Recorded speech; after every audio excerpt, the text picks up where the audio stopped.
आप सभी को मेरा प्यार भरा नमस्कार। और ये वीडियो आप किसी भी एग्ज़ाम को टारगेट कर रहे हो, स्पेशली बिहार में, बिहार पुलिस जो सबसे आपका नियर है, उसके बाद बिहार दरोगा, उसके बाद बीएसएससी। ये वीडियो आपके लिए बहुत लाभदायक होगा और आप कह सकते हो कि अंत समय में यही करना है और इसी को बार बार करना है। बिहार पुलिस में देखें तो 7 से 8 क्वेश्चंस, बिहार दरोगा में भी अब आपका बिहार स्पेशल बहुत इंपॉर्टेंट हो गया है। जैसे कि देख रहे हो कि प्री में भी आपका 6 से 7 क्वेश्चंस रहता है और इक्वली ये बिहार एसएससी के लिए भी इंपॉर्टेंट है। स्पेशली अगर बिहार पुलिस का हम बात करें, ठीक है, तो जितने भी क्वेश्चंस होते हैं बिहार पुलिस का हमने इसमें ले लिया है, बिहार दरोगा का ले लिया है, बीएसएससी का ले लिया है। आपको अंत तक बस ये वीडियो देखना है। और एक चीज मैं और बता दूं, अगर आप बिहार पुलिस अभी देने वाले हो तो आपका पूरा का पूरा जो 75 टॉपिक उसी को करना है। सिर्फ 75 टॉपिक आपको निकाल के दे दिया गया है डीप एनालिसिस के हिसाब से। उस हिसाब से आपका पूरा का पूरा पीडीएफ डिजाइन कर दिया गया है और उस पीडीएफ को श्योर सिलेक्शन ग्रुप में डाल दिया गया है। लिंक नीचे है ग्रुप का, ठीक है, जुड़ने के लिए। और एक चीज मैं बता दूं, रोज स्टेटस में आपके साइंस के क्वेश्चंस लगते हैं और उसको आप जरूर देख लिया करें। स्टार्ट करते हैं और आज मैक्सिमम कोशिश करना है कि इसको फिनिश कर देना है, इसीलिए बोर्ड पे हम नहीं करवा रहे हैं, आपको यहाँ करवा रहे हैं। टू द पॉइंट बात करेंगे, कुछ भी यूजलेस बात नहीं किया जाएगा। सबसे पहला क्वेश्चन जो पूछा गया था कि आम्रपाली, ठीक है, जो वैशाली की नगर वधु जो आम्रपाली किसके शासनकाल में थी, ये क्वेश्चन आपका पूछा जा चुका है, ठीक है। बहुत ही अच्छा क्वेश्चन है ये कि जो आम्रपाली जो थी, ठीक है, जिसको नगर वधु भी बोला जाता था, जो ये आम्रपाली थी आखिर किसके शासनकाल में थी? लिच्छवी, मौर्य, गुप्त और चोल, ठीक है। तो इसका आंसर जो हो जाएगा आपका हो जाएगा लिच्छवी। याद रखिएगा जो लिच्छवी जो था, ठीक है, लिच्छवी जो था ये किसका पार्ट था? तो आपको याद रखना ये वज्जी का पार्ट था। वज्जी का, वज्जी क्या है? तो 16 महाजनपद में एक महाजनपद था। अब देखिए क्या क्या क्वेश्चंस पूछा गया। सबसे पहले अगर हम लोग बिहार का बात करें तो बिहार का अगर हम लोग बात करें, ठीक है, तो बिहार के उत्तर में एक, टोटल बिहार में अगर पूछा जाए कि 16 महाजनपद, कितने महाजनपद थे? तो याद रखिएगा 16। इस 16 महाजनपद में बिहार में कितने थे? तो बिहार में आपके 3 थे। उत्तर में कितने थे? तो उत्तर में एक ही था जिसका नाम था आपका, क्या था आपका? वज्जी, ठीक है, वज्जी। और वज्जी जो था इसका कैपिटल क्या था, राजधानी क्या था? वैशाली। और दक्षिण में 2 था, ठीक है, दक्षिण में 2 था, एक तो यहां और एक यहां, ठीक है। एक था मगध, ठीक है, मगध जिसका राजधानी बहुत बार आपका बिहार पुलिस में भी पूछा गया है, ठीक है। राजगीर, राजगिरी बोल लो, ठीक है, या गिरिब्रज बोल लो, आपको पूछा जाएगा कि प्रारंभिक राजधानी जो था, ठीक है, दरोगा बिहार, मतलब कोई भी एग्जाम उठाओगे ये क्वेश्चन रहेगा ही रहेगा कि मगध का जो राजधानी क्या था। तो अगर वहां आपको दिया हो कि प्रारंभिक राजधानी क्या था, स्टार्टिंग का राजधानी उसका क्या था, तो राजगीर या आपका गिरिब्रज। और बाद में वहां अगर राजगीर नहीं दिया हुआ है तो वहां दिया होगा आपका पाटलिपुत्र। तो जो आपका पाटलिपुत्र शहर था ये किसने बसाया था? तो उदयन ने बसाया था। ये भी पॉइंट आपको याद रखना है। पाटलिपुत्र शहर किसने बताया था? उदयन ने बसाया था। और ये किसका राजधानी था? तो ये मगध का ही राजधानी था। उदयन ने अपना राजधानी क्या बनाया था? पाटलिपुत्र को बनाया था। पर अगर पूछे कि स्टार्टिंग प्रारंभिक राजधानी जो था मगध का वो कहाँ था, तो राजगीर और गिरिब्रज। ये आपको अच्छे से याद रखना है, ठीक है। आगे चलते हैं हम लोग। सॉरी, इतना, चलिए उसके बाद हम लोग आगे चलते हैं। तो हमने समझा कि पहला, टोटल जो 16 महाजनपद में 3 महाजनपद जो थे वो कहाँ थे? बिहार में थे। पहला हमने बताया उत्तर में था आपका वज्जी जिसका कैपिटल था आपका वैशाली। और ये जो वज्जी है, वज्जी का ही पार्ट था आपका कौन? लिच्छवी। और आपको पूछा जाएगा कि पहला गणतंत्र, ठीक है, पहला गणतंत्र राज्य कौन था? तो लिच्छवी ही था। पहला फर्स्ट रिपब्लिक, पूरे वर्ल्ड में पहला फर्स्ट रिपब्लिक कौन था? तो लिच्छवी ही था, जो कि वज्जी का पार्ट था, ठीक है, याद रहेगा। दूसरा आप मैंने बोला है मगध, मगध का राजधानी था राजगिरी, या आपको याद रखना है पाटलिपुत्र। और पाटलिपुत्र शहर का किसने बसाया था? तो आपको याद रखना है उदयन ने बसाया था। और एक आपको याद रखना है अंग।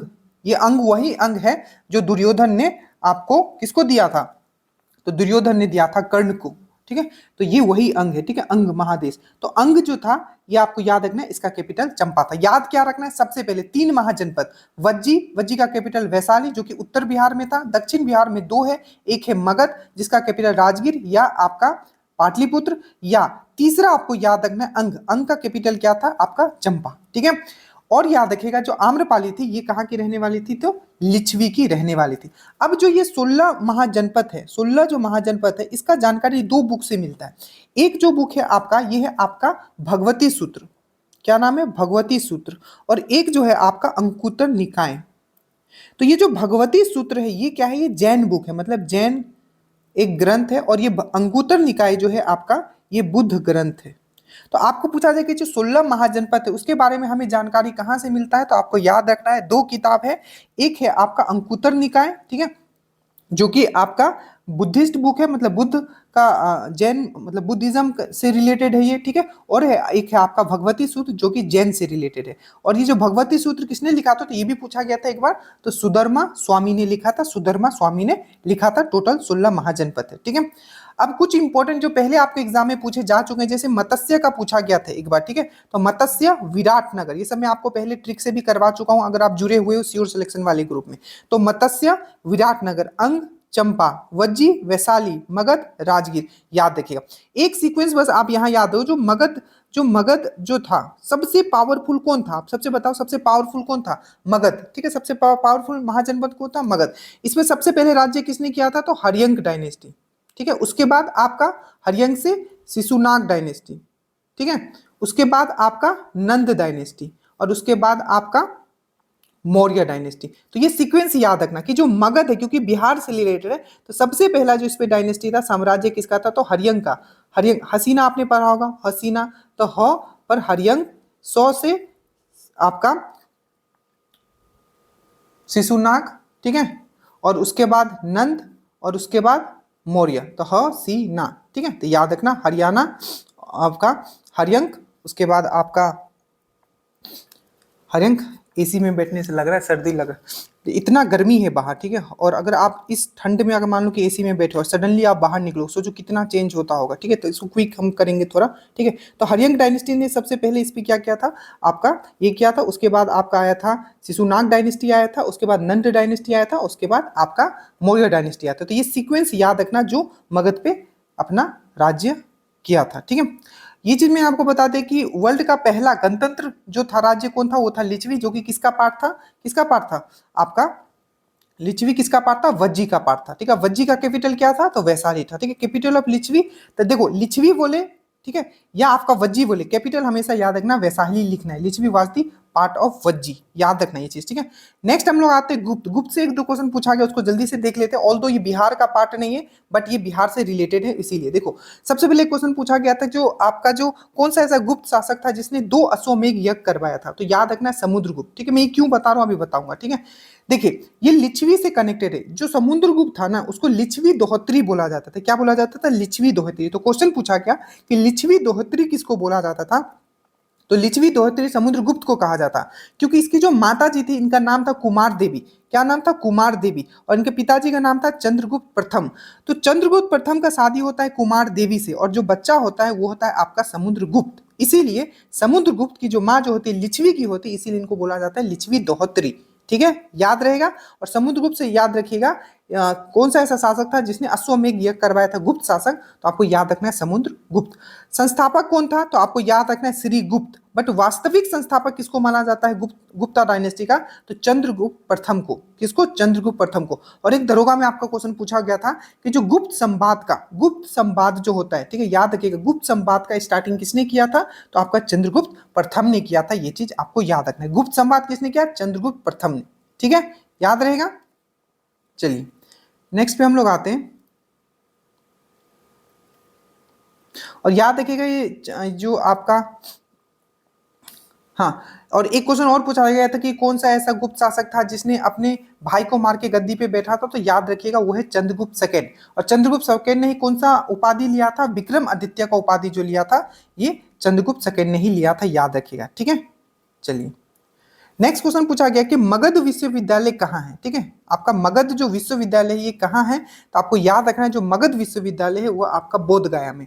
उससे इंपॉर्टेंट 3 ऐसा विश्वविद्यालय, यूनिवर्सिटी, बहुत ही टॉप लेवल का यूनिवर्सिटी जो एंशियंट समय में जो बिहार में थे, पहला आपका नालंदा यूनिवर्सिटी। तो पहला क्वेश्चन पूछा जाएगा नालंदा यूनिवर्सिटी किसने बनाया था, तो आप बोलोगे कुमार गुप्त प्रथम, गुप्ता डायनेस्टी का ये था, ये गुप्ता डायनेस्टी का ये राजा था, ठीक है। कुमारगुप्त प्रथम ने क्या बनाया था, नालंदा यूनिवर्सिटी, जिसको आपको पता है कि जो आपका आगे भी आप ये पढ़ोगे कि किसने नष्ट कर दिया था, तो आपको पता है कुतुबुद्दीन ऐबक का जो एक सेनापति था बख्तियार खिलजी। तो बख्तियार खिलजी, आपको पता है कि बिहार में एक और क्वेश्चन पूछा गया था कि बिहार में तुर्क का सत्ता स्थापना का श्रेय किसको जाता है, तुर्क सत्ता का स्थापना किसे, तुर्क सत्ता का जो स्थापना बिहार में किसको माना जाता है कि तुर्क सत्ता उसने स्थापना किया था, तो यह है आपका बख्तियार खिलजी। और ये वही बख्तियार खिलजी है जिसने नालंदा को नष्ट किया था। तो नालंदा को बनाया किसने, कुमारगुप्त प्रथम ने। इसको नष्ट किसने किया, बख्तियार खिलजी ने। बख्तियार खिलजी कौन था, तो ये सेनापति था किसका, आपका कुतुबुद्दीन ऐबक का नहीं था बेसिकली। देखो ये चीज आप समझ लो यहाँ, ठीक है, कि जो मोहम्मद गौरी था, ठीक है, इसका दो सेनापति था, एक था कुतुबुद्दीन ऐबक और एक था आपका बख्तियार खिलजी।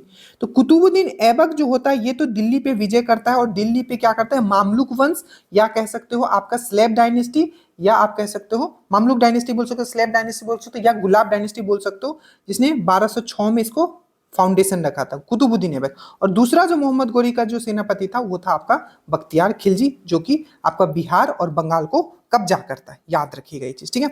दूसरा विश्वविद्यालय आपको याद रखना, उदांतीपुर विश्वविद्यालय। तो ये जो उदांतीपुर विश्वविद्यालय ये कहाँ था, तो ये है आपका बिहार शरीफ में, नालंदा में। कहाँ है, बिहार शरीफ नालंदा में। और इसको किसने फाउंडेशन रखा था, किसने इसको बनाया था, ठीक है, तो गोपाल ने। ये गोपाल कौन है, तो याद रखिएगा गोपाल डायनेस्टी, पाल डायनेस्टी आपने सुना होगा, तो पाल डायनेस्टी का जो फाउंडर था गोपाल, उसने उदांतीपुर यूनिवर्सिटी बनाया था। अच्छे से याद रखिएगा, बिहार शरीफ नालंदा में। एक है विक्रमशिला यूनिवर्सिटी। विक्रमशिला यूनिवर्सिटी किसने बनाया, धर्मपाल ने। तो नालंदा यूनिवर्सिटी कुमारगुप्त प्रथम, उदांतीपुर आपका यूनिवर्सिटी गोपाल, याद रखिएगा, और विक्रमशिला यूनिवर्सिटी धर्मपाल। अब धर्मपाल ने बनाया कहाँ, तो ये भागलपुर में। अब भागलपुर से याद रखिएगा दो तीन चीज, ठीक है। सबसे पहले भागलपुर से आपको याद रखना है कि जो कहलगांव, एक क्वेश्चन पूछा गया था आपके दरोगा का ही क्वेश्चन और बिहार पुलिस में भी रिपीट हुआ है कि कहलगांव थर्मल पावर प्लांट, ये क्या है, thermal power plant. Thermal power plant मतलब जहां कोयला से बिजली बनता है।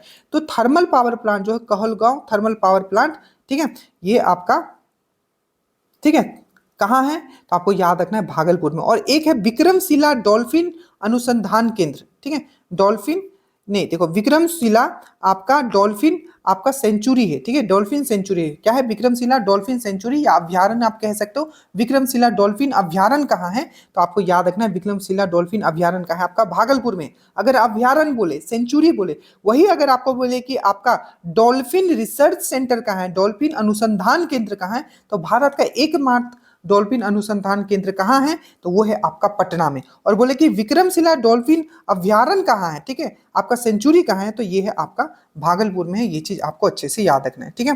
चाणक्य के बारे में याद रखिएगा, मगध से रिलेटेड है ये। तो चाणक्य ने कौन सा बुक लिखा था, अर्थशास्त्र लिखा था, याद रखिएगा अर्थशास्त्र। और चाणक्य आपको पता है किसके कोर्ट में ये थे, तो आपको पता है आपका चंद्रगुप्त मौर्य को सक्सेस दिलाने में मेन हाथ इनका ही होता है। तो चाणक्य का और किस नाम से जानते हैं, कौटिल्य और विष्णुगुप्त। कौटिल्य और विष्णुगुप्त इन्होंने बुक कौन सा लिखा था, अर्थशास्त्र। और याद रखिएगा अर्थशास्त्र किस तरीके का बुक है, बहुत बार पूछा गया। तो ये अर्थशास्त्र का बुक नहीं, इकोनॉमिक्स का बुक नहीं है। बेसिकली ये क्या है आपका, क्या है कि एक एडमिनिस्ट्रेशन को कैसे चलाना है, ये उससे रिलेटेड का बुक है। ये भी चीज याद रखिएगा, ठीक है।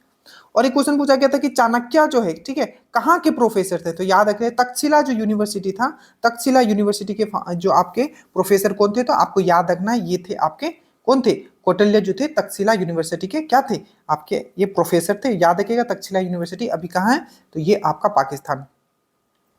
अब एक क्वेश्चन है कि सबसे छोटा, ठीक है, सबसे छोटा जिला बिहार का कौन सा है, तो ऑप्शन के हिसाब से देखोगे तो सबसे छोटा अगर बोला जाए तो सबसे छोटा जिला जो है आपका शिवहर है, पर शिवहर ऑप्शन में नहीं था, ठीक है। तो ये सेंसस वाला जो पार्ट होता है बिहार का सेंसस उसमें करेंगे, बट इस वीडियो में इतना हम करवा देंगे कि फिर आपको सेंसस भी देखना नहीं पड़ेगा, ठीक है। तो देखिए सबसे छोटा जिला जो है आपका शिवहर है, क्या है, सबसे छोटा जिला जो है आपका शिवहर है। उसके बाद आप याद रख सकते हो ऑप्शन के हिसाब से शेखपुरा।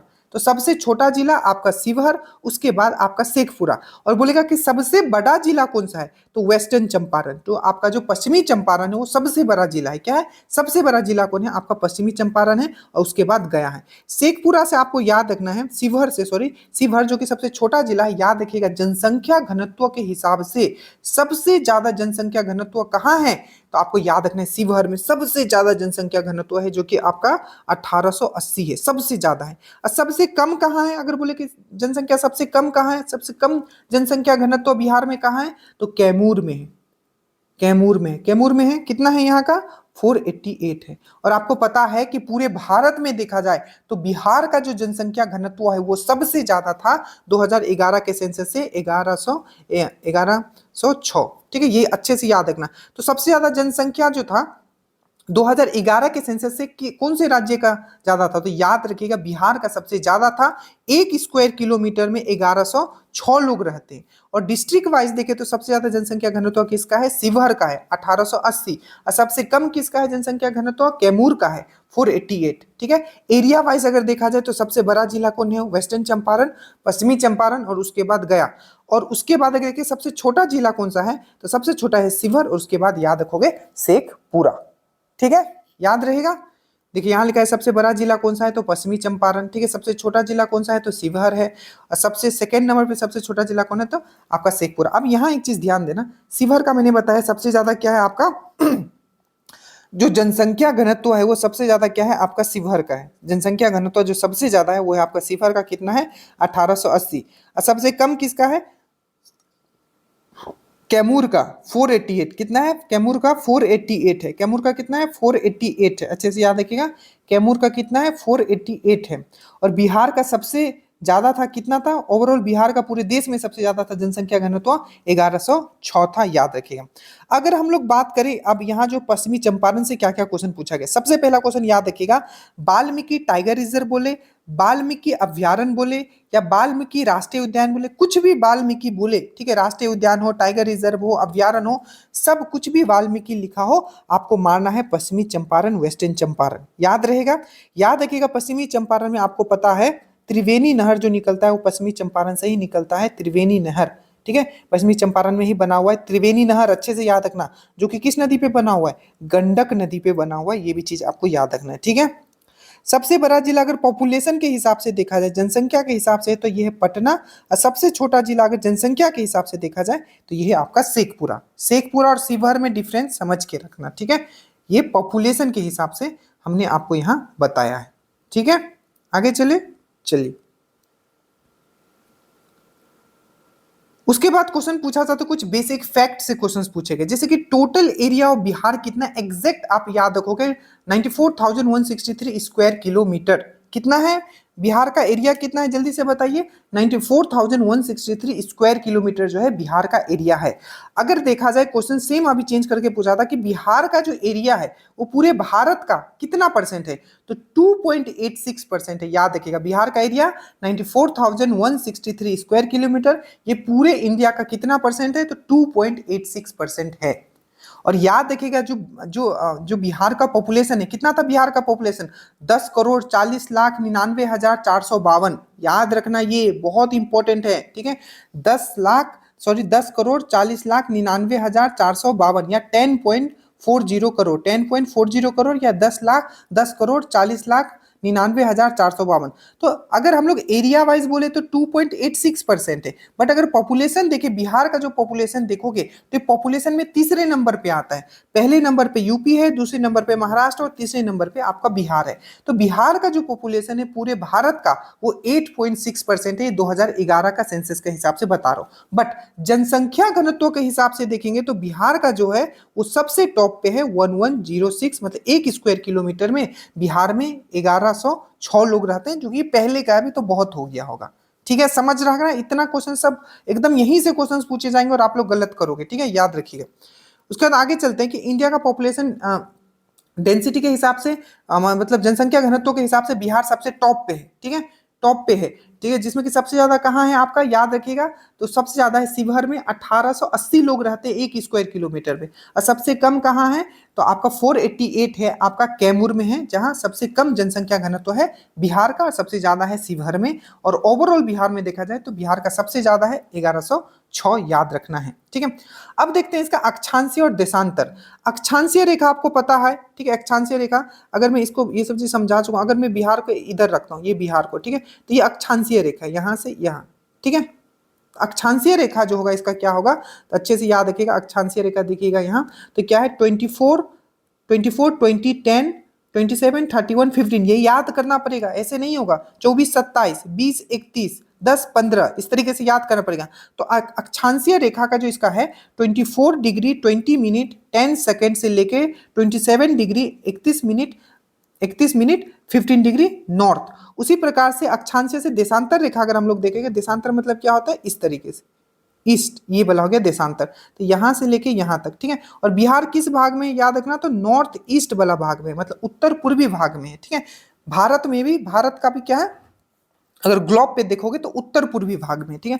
तो इसका अक्षांशीय तो हो गया, देशांतर क्या हो गया, तो देशांतर है 83 डिग्री 19 मिनट, ठीक है, 50 सेकेंड ईस्ट से लेके 88 डिग्री 17 मिनट 40 डिग्री ईस्ट, ठीक है। तो ये क्या हो गया आपका अक्षांशीय और ये हो गया देशांतर। इसको लिख के रख लेना, ये डायरेक्टली छपा है, बीपीएससी में भी छप चुका है, इसमें लोग गलती करते हैं। तो इसको याद कैसे करना है, 24, 27 याद करना, 24, 27, 20, 31, 10, 15, ठीक है। 24, 27, 20, 31, ठीक है, 10, 15, और यहाँ आपका लॉन्गिट्यूड दैट मीन्स आपका देशांतर 83, 88, 19, 17, 50, 40, इसको लिख के रख लेना। तो ये अक्षांशीय हो गया, देशांतर हो गया, ठीक है, मतलब अक्षांशीय रेखा और देशांतर रेखा हो गया। अब अगर हम लोग बात करते थे इसका पूरा, तो हमने बता दिया एरिया कितना है बिहार का, तो 94,163 स्क्वायर किलोमीटर, 94,163 स्क्वायर किलोमीटर। अब इसका लंबाई जो है आपका कितना है, 48, देखो लंबाई कम है कंपेयर टू चौड़ाई, तो लंबाई जो है आपका 345, 345, 345, 345, 345, और चौड़ाई क्या है 483, 483, 483, और 483 में ही क्या हुआ था आपका बुद्ध जी का आपका क्या हुआ था, देहांत हुआ था। लंबाई कितना है 345, 345, चौड़ाई कितना है 483, ठीक है। एक क्वेश्चन पूछा गया था कि जो बिहार जो है, ठीक है, वो सी लेवल से, सी जो है सी लेवल से कितने ऊपर है, तो याद रखना 53 मीटर, अच्छे से याद रखना। अगर मीटर में पूछेगा तो 53 मीटर, और अगर फीट में पूछेगा तो 173 फीट, अच्छे से याद रखना 53 मीटर या 173 फीट। याद रखिएगा गंगा का जो क्वेश्चन पूछा था, जो गंगा जो बिहार में एंट्री होती है वो कहाँ होती है, तो याद रखिए गंगा का जो एंट्री होता है वो होता है आपका बक्सर के चौसा में। तो बिहार जो एंट्री लेती है, याद रखिएगा बिहार जो एंट्री लेती है, सॉरी गंगा जो एंट्री लेती है बिहार में वो कहाँ लेती है, तो चौसा में लेती है। कहाँ लेती है, चौसा, चौसा कहाँ, बक्सर में, याद रखिएगा। और एक क्वेश्चन और पूछा गया था, जो गंगा, ठीक है, गंगा क्या है आपका पूरा का पूरा बिहार को दो भागों में बांटता है। तो गंगा में जो कोसी है, कोसी आपका ऊपर से आती है यहाँ, ठीक है, जिसको बिहार का क्या बोला जाता है, सोरो बोला जाता है, दुख बोला जाता है, ठीक है। तो बिहार जो ये कोसी है कहाँ मिलती है आपका गंगा में, आपको याद रखना है कटिहार के कुर्सेला में। इसको पूछा जा चुका है कि कटिहार के कुर्सेला, अच्छे से याद रखना, कटिहार के कुर्सेला में मिलती है आपका कोसी गंगा से। याद रहेगा ये चीज, बहुत इंपॉर्टेंट है आपका, ठीक है।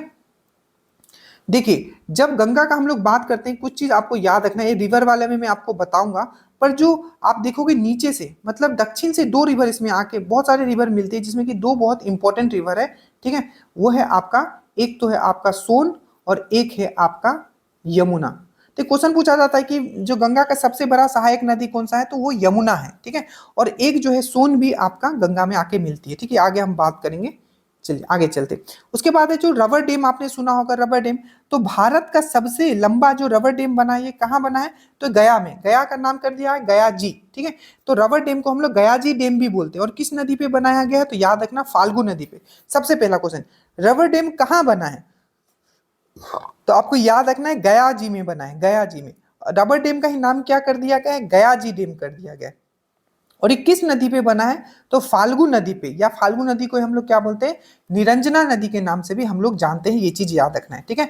और निरंजना नदी क्यों फेमस है, तो क्वेश्चन पूछा गया था आपके एग्जाम में कि जो बुद्ध को जो आपका इनलाइटमेंट प्राप्ति हुआ था, डेट मीन बुद्ध को जो आपको ज्ञान का जो प्राप्ति हुआ था, किस नदी के किनारे हुआ था, तो यही निरंजना नदी, यही फाल्गु नदी के किनारे हुआ था, अच्छे से याद रखिएगा। बिहार का सबसे गर्म और सबसे ठंडा जिला कौन है, वो गया है, याद रखिएगा।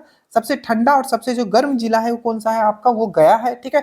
और गया याद रखिएगा, जैसे कि आपने देखा होगा कि अगर मैं बिहार का मैप अगर मैं ड्रॉ करता हूं, ठीक है, तो सबसे उत्तर वाला इसका जिला कौन सा है, तो वो है आपका पश्चिमी चंपारण, वेस्टर्न चंपारण। और सबसे दक्षिण वाला इसका जिला कौन सा है, तो आपको याद रखना है सबसे दक्षिण वाला जो जिला है ये है आपका गया, याद रखना है सब। सबसे उत्तर वाला जिला पश्चिमी चंपारण, सबसे दक्षिण वाला जिला गया, सबसे पूरब वाला जिला कौन सा हो जाएगा, तो किशनगंज। और किशनगंज ही है जहां सबसे ज्यादा बारिश होता है, ये भी याद रखना बिहार में, तो किशनगंज हो गया। और सबसे जो ये सबसे पूरब वाला जिला कौन सा है, किशनगंज। और सबसे पश्चिम वाला जिला जो हो गया ये है आपका कैमूर। ये अच्छे से याद कर लेना चालो। सबसे उत्तर वाला आपका पश्चिमी चंपारण, सबसे उत्तर वाला पश्चिमी चंपारण, सबसे दक्षिण वाला गया, सबसे पूरब वाला किशनगंज, और सबसे आपका पश्चिम वाला आपका कैमूर। ठीक है, याद रहेगा। चलिए, ये हो गया सबसे नॉर्थ वाला, ये हो गया सबसे साउथ वाला, ये सबसे आपका ईस्ट वाला, और ये सबसे वेस्ट वाला। याद रहेगा। चलिए, उसके बाद हम लोग आते हैं, ये चीज आपने समझ लिया। गंगा का उत्तरी मैदान बिहार का, ये अब ये जब क्वेश्चन आया था बहुत कम लोग को पता होगा, तो डायरेक्टली आप याद कर लेना कि गंगा का उत्तरी मैदान, क्योंकि छपेगा सीधा। ठीक है, वो स्पेशल आपके लिए क्वेश्चंस नहीं बनाएंगे। गंगा का उत्तरी मैदान बिहार के कितने क्षेत्रफल में विस्तृत है, या सिंपल बोल सकते हैं जो उत्तरी मैदान है, ठीक है, उसका कितना एरिया है। गंगा का जो उत्तरी मैदान है तो 56980 स्क्वायर किलोमीटर, 56980 स्क्वायर किलोमीटर उत्तरी मैदान है आपका गंगा का। ठीक है, अब देखो विभाजन पे बात करते हैं। सबसे पहले अगर हम लोग बात करें, यहाँ ध्यान से सुनना, कि बिहार का जो गठन हुआ था वो कब हुआ था। तो इसीलिए हम लोग हमेशा 22 मार्च को क्या करते हैं, हम लोग क्या करते हैं, बिहार दिवस मनाते हैं। और 22 मार्च को हम लोग क्या मनाते हैं, अंतरराष्ट्रीय जल दिवस। तो दोनों याद रखना, 22 मार्च को हम लोग बिहार दिवस मनाते हैं और 22 मार्च को ही हम लोग अंतरराष्ट्रीय जल दिवस मनाते हैं। क्योंकि आपको पता है कि 1911 में क्या हुआ था, 1911 में क्या हुआ था कि घोषणा हुआ था। घोषणा हुआ था किसके द्वारा, तो आपको पता है कि 1911 में क्या हुआ था, दिल्ली दरबार लगा था, जिसमें जॉर्ज पंचम और क्वीन मैरी आई हुई थी। और उस समय जो वाइसराय कौन था, तो लॉर्ड हार्डिंग सेकेंड। ये सब चीज आपके दिमाग में होना चाहिए। ठीक है, तभी आप चीजें बहुत ही इजीली कर पाओगे वहां। अगर नहीं भी है तो कम से कम जितना बता रहे उतना तो जरूर ध्यान रखिएगा। ठीक है, बाकी आप दरोगा वाले हो, स्टूडेंट हो, तो सब चीज दिमाग में रखना है। और बिहार पुलिस वाले हो तो जितना मैं बोल रहा हूँ बस उतना ही रख लेना। तो 1911 में क्या होता है, दिल्ली दरबार लगता है। ठीक है, जिसमें कि आपको पता है क्या होता है कि घोषणा किया जाता है कि जो आपका जो आपका जो उड़ीसा है और आपका जो बिहार है उसको क्या कर दिया जाएगा, आपका जो बंगाल है, ठीक है, बंगाल से उसको अलग कर दिया जाएगा। 1911 में घोषणा होता है। और ये जो इम्प्लीमेंट किया जाता है वो किया जाता है 22 मार्च 1912 को ये इम्प्लीमेंट कर दिया जाता है। और जो बिहार को और उड़ीसा को संयुक्त रूप से क्या किया जाता है, बंगाल से अलग कर दिया जाता है। इसीलिए हम लोग क्या करते हैं, 22 मार्च को हम लोग क्या मनाते हैं, हम लोग बिहार दिवस मनाते हैं। उसी प्रकार से फिर आगे चल के देखोगे कि 1 अप्रैल 1936 को क्या होता है, फिर से बिहार का बंटवारा होता है। और बिहार से क्या होता है, आपका बिहार को 2 भागों में बांट दिया जाता है। और फिर से नीचे वाला भाग जो हो जाता है क्या बन जाता है, उड़ीसा बन जाता है 1 अप्रैल को। इसीलिए 1 अप्रैल को दरोगा में इस बार क्वेश्चन में पूछा गया था कि उत्कल दिवस हम लोग कब मनाते हैं। तो 1 अप्रैल को उत्कल दिवस मनाते हैं, क्योंकि 1 अप्रैल 1936 को क्या हुआ था, आपका बिहार का फिर से बंटवारा किया गया और आपका उससे उड़ीसा को बाहर लेके गया।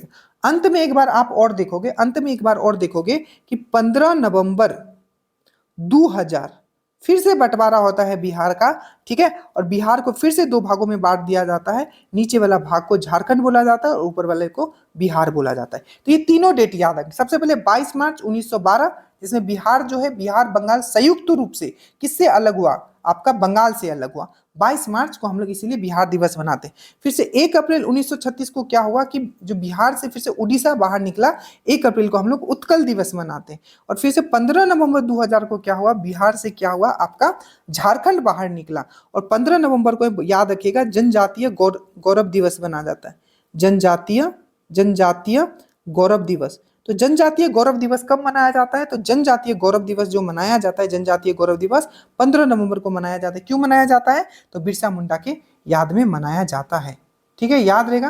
ये सब क्वेश्चंस आपके पूछे जाएंगे, वही क्वेश्चंस आपके यहाँ लिखे हुए हैं। अब देखिए, जैसे कि उड़ीसा को बिहार से कब अलग किया गया, तो 1936, 1 अप्रैल 1936 को किया गया। बिहार बंगाल प्रांत से कब अलग हुआ, तब उसमें उड़ीसा भी जुड़ा हुआ था, तो 22 मार्च 1912 को हुआ। इसीलिए 22 मार्च को हम लोग बिहार दिवस और 22 मार्च को हम लोग अंतर्राष्ट्रीय जल दिवस भी मनाते हैं। बिहार बंगाल प्रांत से अलग होगा, इसका घोषणा कब किया गया था, तो 1911 के दिल्ली दरबार में किया गया था। उस समय आपका वाइसराय कौन था, तो वाइसराय जो था आपका लॉर्ड हार्डिंग सेकेंड था। अभी दरोगा में क्वेश्चन आपका पूछ लिया था एक्साइज वाला में कि जो आपका बिहार विधानसभा जो बना था, बिहार विधानसभा बना था 1913 के अराउंड जो बना था बिहार विधानसभा, ठीक है, उस समय वाइसराय कौन था, तो ये क्वेश्चन पूछा गया, तो लॉर्ड हार्डिंग था। अगर आपको पता होता कि लॉर्ड हार्डिंग का जो समय काल है 1910 से 1916 तक है, तो आप ये क्वेश्चन इजिली कर लेते। तो याद रखिएगा बिहार विधानसभा, ठीक है, बिहार विधानसभा जो फॉर्म हुआ था, ठीक है, वो किसके समय में हुआ था, तो आपको याद रखना है बिहार विधानसभा, ठीक है, बिहार विधान सभा, ठीक है,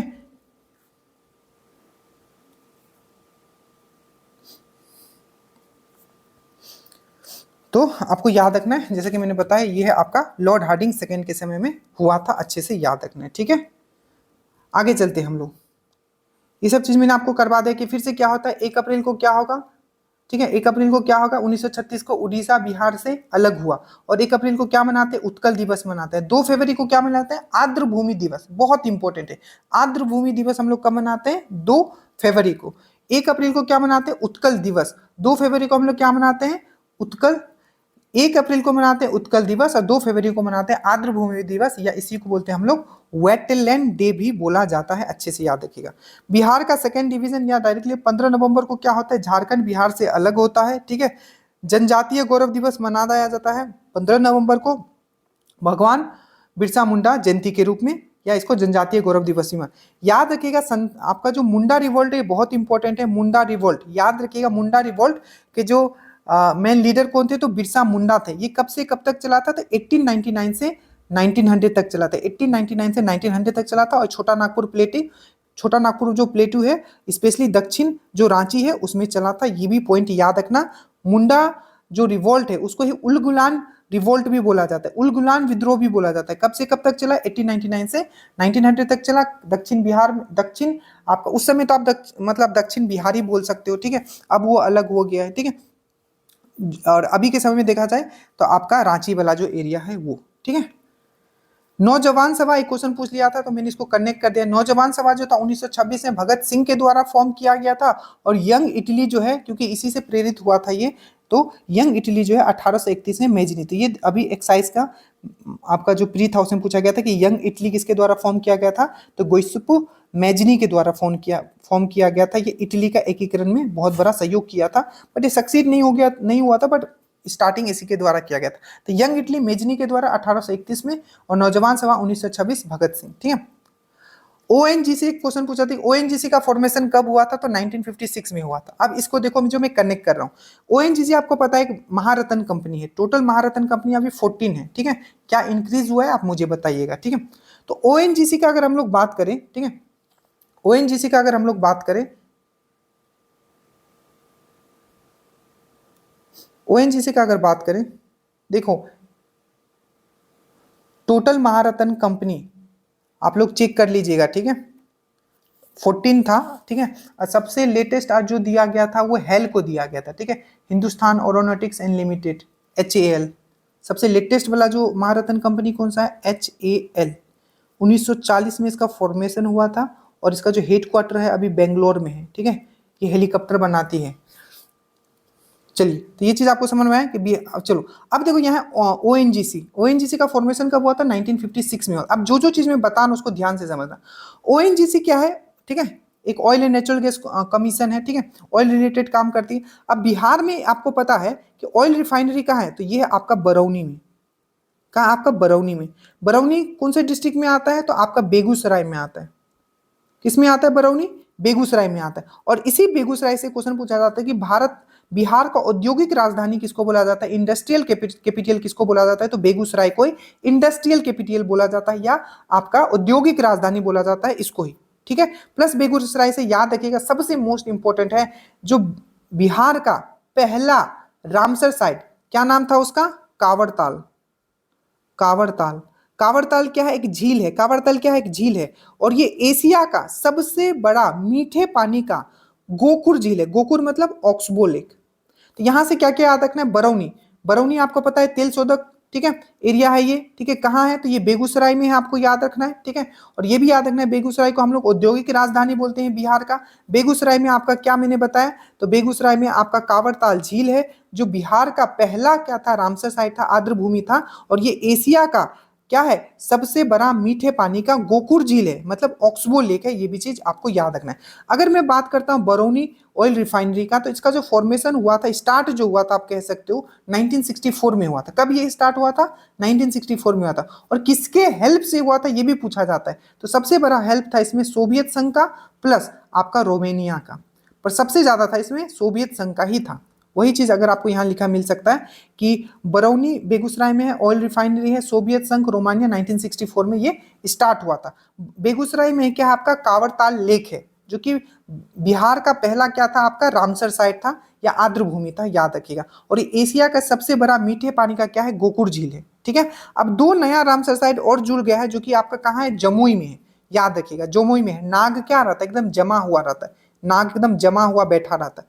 तो नागी एंड नकटी, नागी और नकटी जो आपका बर्ड सेंचुरी है, बर्ड अभ्यारण है, ठीक है, पक्षी अभ्यारण है, ये दो नया रामसर साइट जुड़ गया है आपका बिहार में। तो टोटल अभी 3 रामसर साइट हो गया। पहला कांवरताल, जो कि आपका बेगूसराय में है, जो कि एशिया का सबसे बड़ा मीठे पानी का गोकुर झील है, ऑक्सबो लेक है। दूसरा आपको याद रखना है नागी, तीसरा याद रखना है नकटी। नागी नकटी ये कहाँ है, तो ये जमुई में है, और ये एक बर्ड सेंचुरी है, बर्ड अभ्यारण है, ठीक है। 3 रामसर साइट हो गए। बिहार, अब देखो बिहार में क्वेश्चन पूछा, ये मॉडर्न हिस्ट्री से है आपका बिहार का, कि बिहार में हमेशा पूछा जाता है, तो यही पूछा जाएगा। आप सिर्फ बीपीएससी को छोड़ दो, बाकी जो क्वेश्चंस होते हैं वही रिपीट करते हैं। तो बिहार में किसान सभा का जो गठन हुआ था, ठीक है, वो कब हुआ था, तो 1929 में हुआ था। डेट आप याद रखना, 1929, ठीक है। किसने किया था, तो याद रखिएगा, स्वामी आपका सहजानंद सरस्वती। किसने किया था, स्वामी सहजानंद सरस्वती। और स्वामी सहजानंद सरस्वती, एक क्वेश्चन पूछा जाता है कि जो पत्रिका हुंकार, हुंकार पत्रिका जो निकाला गया था, वो किन के द्वारा निकाला गया था, पटना से, जो कि हिंदी में छपता था। तो हुंकार पत्रिका जो निकाला गया था, ये स्वामी सहजानंद सरस्वती। याद क्या रखना है, बिहार किसान सभा का फॉर्मेशन किसने किया था, स्वामी सहजानंद सरस्वती ने किया था। कब किया था, 1929 में किया था। इनका पत्रिका का नाम क्या था, हुंकार, जो हिंदी में छपता था। अब जब ये बिहार किसान सभा फॉर्म हो गया, तो उसके बाद क्या आया, अखिल भारतीय किसान सभा, डेट मीन्स ऑल इंडिया किसान सभा का फॉर्मेशन हुआ। ये कब हुआ, तो 1936 में हुआ। अभी क्यों इंपॉर्टेंट है, क्योंकि इसका भी जो प्रेसिडेंट होते हैं, पहले प्रेसिडेंट जो होते हैं ऑल इंडिया किसान सभा या अखिल भारतीय किसान सभा का, जो पहले प्रेसिडेंट होते हैं वो स्वामी सहजानंद सरस्वती ही होते हैं, ठीक है, याद रखिएगा। और सचिव कौन बनते हैं, तो एनजी रंगा बनते हैं। और पहला बैठक 1936 में होता है, लखनऊ में होता है, याद रखिएगा। ये 1936 अगर आप देखोगे तो एक चीज याद आएगा, ठीक है, कि जेएल नेहरू ने, जवाहरलाल नेहरू ने, जो आपका कांग्रेस का 3 सेशन को ये क्या किए थे, प्रेसिडेंट बने थे। पहला 1929 वाला, जिसमें पूर्ण स्वराज का मांग किया गया था, लाहौर वाला में पूर्ण स्वराज का यहाँ मांग किया गया था। उसके बाद 1936 वाला, जो कि ये एक सेशन था, ठीक है, जो कि लखनऊ में हुआ था, जहां ऑल इंडिया किसान सभा का बैठक हुआ था 1936। और एक जो हुआ था कि एकमात्र ऐसा आपका सेशन आपका कांग्रेस का, जो आपका गांव में हुआ था, फैजपुर में, महाराष्ट्र में, फैजपुर। ये सब दिमाग में आपको आना चाहिए, ठीक है, क्योंकि कांग्रेस के सेशन से एक क्वेश्चन आपका रहेगा। तो 1929, 1936 और 1937 आपको याद रखना है। लाहौर, लखनऊ और फैजपुर, ये तीनों के जेएल नेहरू थे, याद रखिएगा। ये हम लोग ऑल इंडिया किसान सभा के हमने बात कर लिया, इतना यहाँ मोर देन इनफ है। भारत के महान, आपको याद क्वेश्चन पूछा गया था, जो आर्यभट्ट थे, ठीक है, इनका संबंध बिहार के किस जगह से था, तो याद रखिएगा आर्यभट्ट का जो संबंध था वो कहां से था, तो ये पाटलिपुत्र से था, आपको याद रखिएगा। अब आर्यभट्ट ने एक बुक लिखा था, जो आपको बार बार पूछा जाता है, क्योंकि याद रखिएगा ये बहुत बड़े मैथमेटिशियन थे, ठीक है, गणितज्ञ थे, और बहुत बड़े खगोल शास्त्री भी थे, बहुत बड़े एस्ट्रोनॉमर भी थे, ठीक है, तो इसीलिए बहुत ही फेमस है, ठीक है। और ये किनके समय में थे, तो चांद किसके समय में निकलता है, ठीक है, आर्यभट्ट, तो ये किसके समय में थे, तो ये चंद्रगुप्त सेकंड के समय में थे। इस टाइप के क्वेश्चन पूछे जाते हैं। जैसे आपको पूछ लिया था कि चरक जो था किसके शासनकाल में था, तो कनिष्क के शासनकाल में था। ये सब आपको ट्रिक से करवाया हुआ है, ठीक है। चलिए अब हम लोग आते हैं कि भारत के महान ज्योतिष जो थे, ठीक है, इसको आप बोल सकते हो कि गणितज्ञ भी थे, खगोल शास्त्री भी थे। आर्यभट्ट, इनका संबंध कहाँ से है, पाटलिपुत्र से। इनका बुक का नाम क्या है, सूर्य सिद्धांत। याद रखिएगा, मैथमेटिशियन भी थे और खगोल शास्त्री भी थे।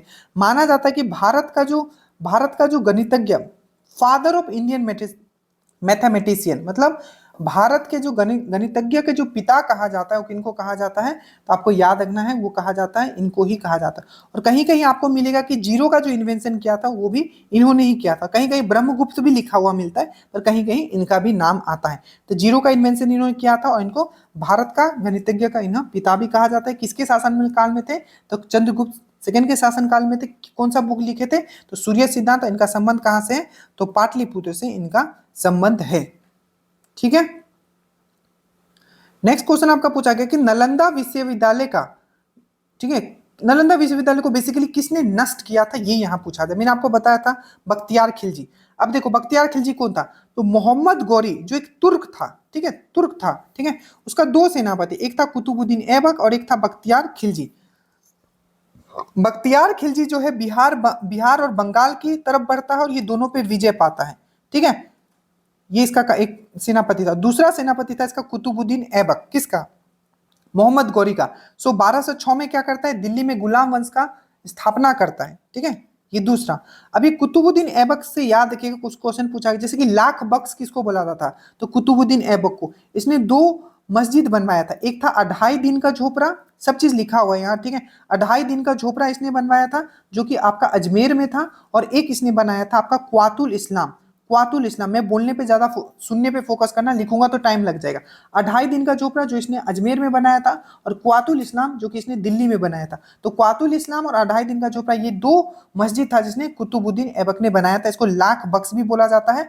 और इसने ही जो कुतुब मीनार का जो स्टार्टिंग है, मतलब इसको बनाना जो स्टार्ट किया था वो इसी ने किया था, याद रखिएगा। बट कंप्लीट जो है इल्तुतमिश ने करवाया था। ठीक है, ऑल दो अब मध्यकालीन भारत से ना के बराबर ही क्वेश्चन आता है, तो उतना घबराना नहीं है, बस शेर शाह सूरी अच्छे से पढ़ के जाना है आपको किसी भी एग्जाम के लिए। ठीक है, अगर बिहार में यहाँ पर, तो इनको लाख बख्श कहा जाता था कुतुबुद्दीन ऐबक को। ठीक है, 2.5 दिन का झोपड़ा और क्वातुल इस्लाम, दो मस्जिद इसने बनवाया था। 2.5 दिन का झोपड़ा अजमेर में और क्वातुल इस्लाम इसने दिल्ली में, याद रहेगा। लाखों का दाता, इसलिए बहुत दान वान करता था, इसलिए इसको लाख बख्श। एक क्वेश्चन पूछा गया था आपका बिहार में कि बिहार में तुर्क सत्ता का संस्थापक बिहार में किसको जाना जाता था, तो बख्तियार खिलजी को जाना जाता था। ठीक है, दिल्ली सल्तनत पर सबसे कम समय तक किसने शासन किया था, तो खिलजी वंश ने। अच्छे से याद रखना, खिलजी वंश सबसे कम समय तक किया था, 1290 से 1320 तक किया था। और सबसे ज्यादा समय तक किसने शासन किया था, तो तुगलक वंश ने, 1320 से 1414 तक। तो सबसे कम समय तक खिलजी वंश, सबसे ज्यादा तुगलक वंश। खिलजी वंश का संस्थापक कौन था, जल्दी से बताओ, और तुगलक का कौन था, अब बताना मेरे को। ठीक है, चलो उसके बाद हम लोग आते हैं कि अमीर खुसरो के बारे में बात करते हैं। अमीर, ये पूछा गया था कि अमीर खुसरो किसके दरबार में थे, तो अलाउद्दीन खिलजी के दरबार में थे। अलाउद्दीन खिलजी, अलाउद्दीन खिलजी का समय काल भी पूछा गया था, तो 1296 से 1316, 1296 से 1360, एक बार चेक कर लेना ये वाला डेट। ठीक है, अब देखो जो अमीर खुसरो से क्या क्या पूछा गया, पूछा गया था कि भारत का तूतेहीन पैरोट ऑफ इंडिया किसको बोला जाता था, तो अमीर खुसरो को। और एक क्वेश्चन पूछा गया था कि अमीर खुसरो का जो अमीर खुसरो किसका चेला था, या अमीर खुसरो का कौन गुरु था, तो निजामुद्दीन औलिया। और निजामुद्दीन औलिया को और किस नाम से आप जानते हैं, हजरत ए आला के नाम से भी जानते हैं। पूछा गया हजरत आला का उपाधि किसको दिया गया, तो निजामुद्दीन औलिया का। और इन्होंने ही कहा था कि दिल्ली अभी दूर है। ठीक है, इनका ही कहावत है। कुतुब मीनार का एंट्रेंस, देखो कुतुब मीनार का जो एंट्रेंस गेट है, क्वेश्चन पूछा गया कि कुतुब मीनार का जो एंट्रेंस गेट है जिसको बोला जाता है अलाई दरवाजा, ठीक है, तो इसको किसने बनवाया था, तो अलाउद्दीन खिलजी ने बनवाया था, याद करेगा। दिल्ली का हौज खास किसने बनवाया, अलाउद्दीन खिलजी ने बनाया। हुलिया दागने का जो प्रथा है, ठीक है, हुलिया और हुलिया दागने का जो प्रथा है किसने स्टार्ट किया था, तो अलाउद्दीन खिलजी ने किया था। अब शेर शाह सूरी पे आता है, ये इंपॉर्टेंट है, यहां से कंफर्म है आपका क्वेश्चन आएगा ही आएगा, क्योंकि इनका रिलेशन बिहार से है। शेर शाह सूरी का बात करते हैं तो सूर्यवंश के संस्थापक है। 1540 से 1556 तक बहुत बड़े, मतलब समझो कि मुगल को हटा के और ये शासन किए थे। तो आप समझ जाओ कि कितने मतलब ये पावरफुल, और कितने not only powerful physically, mentally भी ये बहुत पावरफुल हो गए। ठीक है, तभी तो ये कर पाए। तो शेर शाह सूरी सूर्यवंश का संस्थापक 1540 से 1556। याद रखिएगा, आपको पूछा जाता है कि GT road, grand trunk road किसने बनवाया, तो शेर शाह सूरी ने आपको क्या किया है, आपका ग्रांड ट्रंक रोड बनाया है। किसने बनाया है, शेर शाह सूरी में। दो बैटल याद रखना है जिसमें इन्होंने आपका हुमायूं को हराया था, बैटल ऑफ चौसा जो कि 1539 में हुआ था, और बैटल ऑफ बिलग्राम जो कि 1540 में हुआ था। तो 1539 और 1540 दोनों याद रखना। ठीक है, 1539 में बैटल ऑफ चौसा और 1540 में बैटल ऑफ बिलग्राम। ठीक है, अच्छे से याद रखिएगा, बहुत इंपॉर्टेंट है। ठीक है, उसके बाद इनका बचपन का नाम क्या था, तो याद रखिएगा फरीद खान, फरीद खान। तो इनको शेर शाह सूरी का नाम किसने दिया, शेर शाह सूरी का, तो बहर खान लुहानी। याद रखने का, इनका बचपन का नाम फरीद खान था। ठीक है, और ये बहुत ही पढ़े हुए लिखे थे, पढ़े लिखे। और एक क्वेश्चन और पूछा जाता है कि इनका जो प्रारंभिक शिक्षा हुआ था कहाँ से हुआ था, तो जौनपुर से हुआ था, तो ये भी याद रखना। ठीक है, और इनको शेर शाह सूरी जो ये नाम है, ये किसने दिया था, तो बहर खां लुहानी ने दिया था। इनका जो कब्र है, इनका जो टोम है, ये कहाँ है, तो सासाराम में। सासाराम कहाँ, रोहतास में है। ठीक है, तो सासाराम में क्या है इनका कब्र, अगर आपको पूछा जाए कि कहाँ है, तो सासाराम में है। आपको अच्छे से याद रखना है कहाँ है, तो सासाराम में।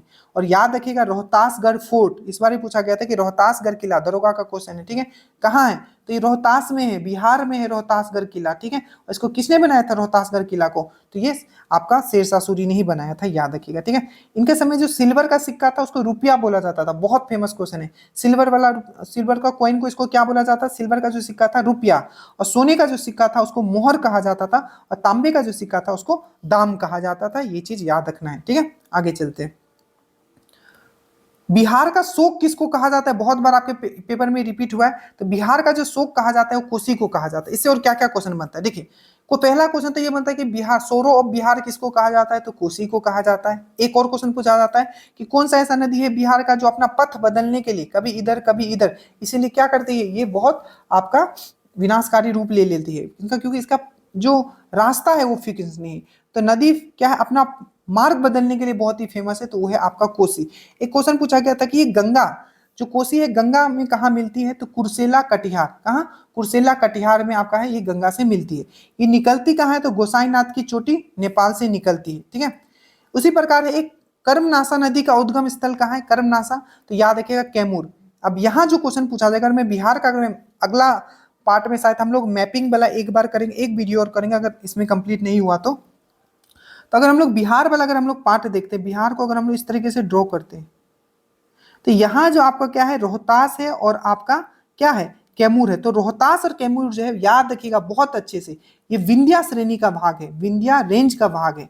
और ये किस लिए फेमस है, तो चूना पत्थर के लिए फेमस है। सब क्वेश्चन आया हुआ है, चूना पत्थर, डेट मीन्स लाइम स्टोन के लिए फेमस है। ठीक है, लाइम स्टोन चूना पत्थर के लिए आपके लिए फेमस है, अच्छे से याद रखिएगा। ठीक है, याद रहेगा, तो याद रखिएगा। वही यहाँ क्वेश्चन पूछा कि बिहार का सब, यहाँ देखिए कि कर्मनासा नदी का उद्गम कहाँ है, तो कैमूर, कैमूर श्रेणी, याद रखिएगा। और कैमूर और रोहतास श्रेणी जो है विंध्या श्रेणी का पार्ट है, और किस चीज के लिए फेमस है, चूना पत्थर, लाइमस्टोन के लिए। इसीलिए जो आप देखोगे रोहतास में जो डालमिया नगर है, वहां सीमेंट का फैक्ट्री लगा हुआ है, क्योंकि सीमेंट के लिए आपका चूना पत्थर इंपॉर्टेंट होता है। और कर्मनासा नदी जो है, याद रखिएगा, बिहार और यूपी का भी पूरा रिवर मैंने यूट्यूब पे समझाया है, प्लीज अच्छे से देख लीजिएगा।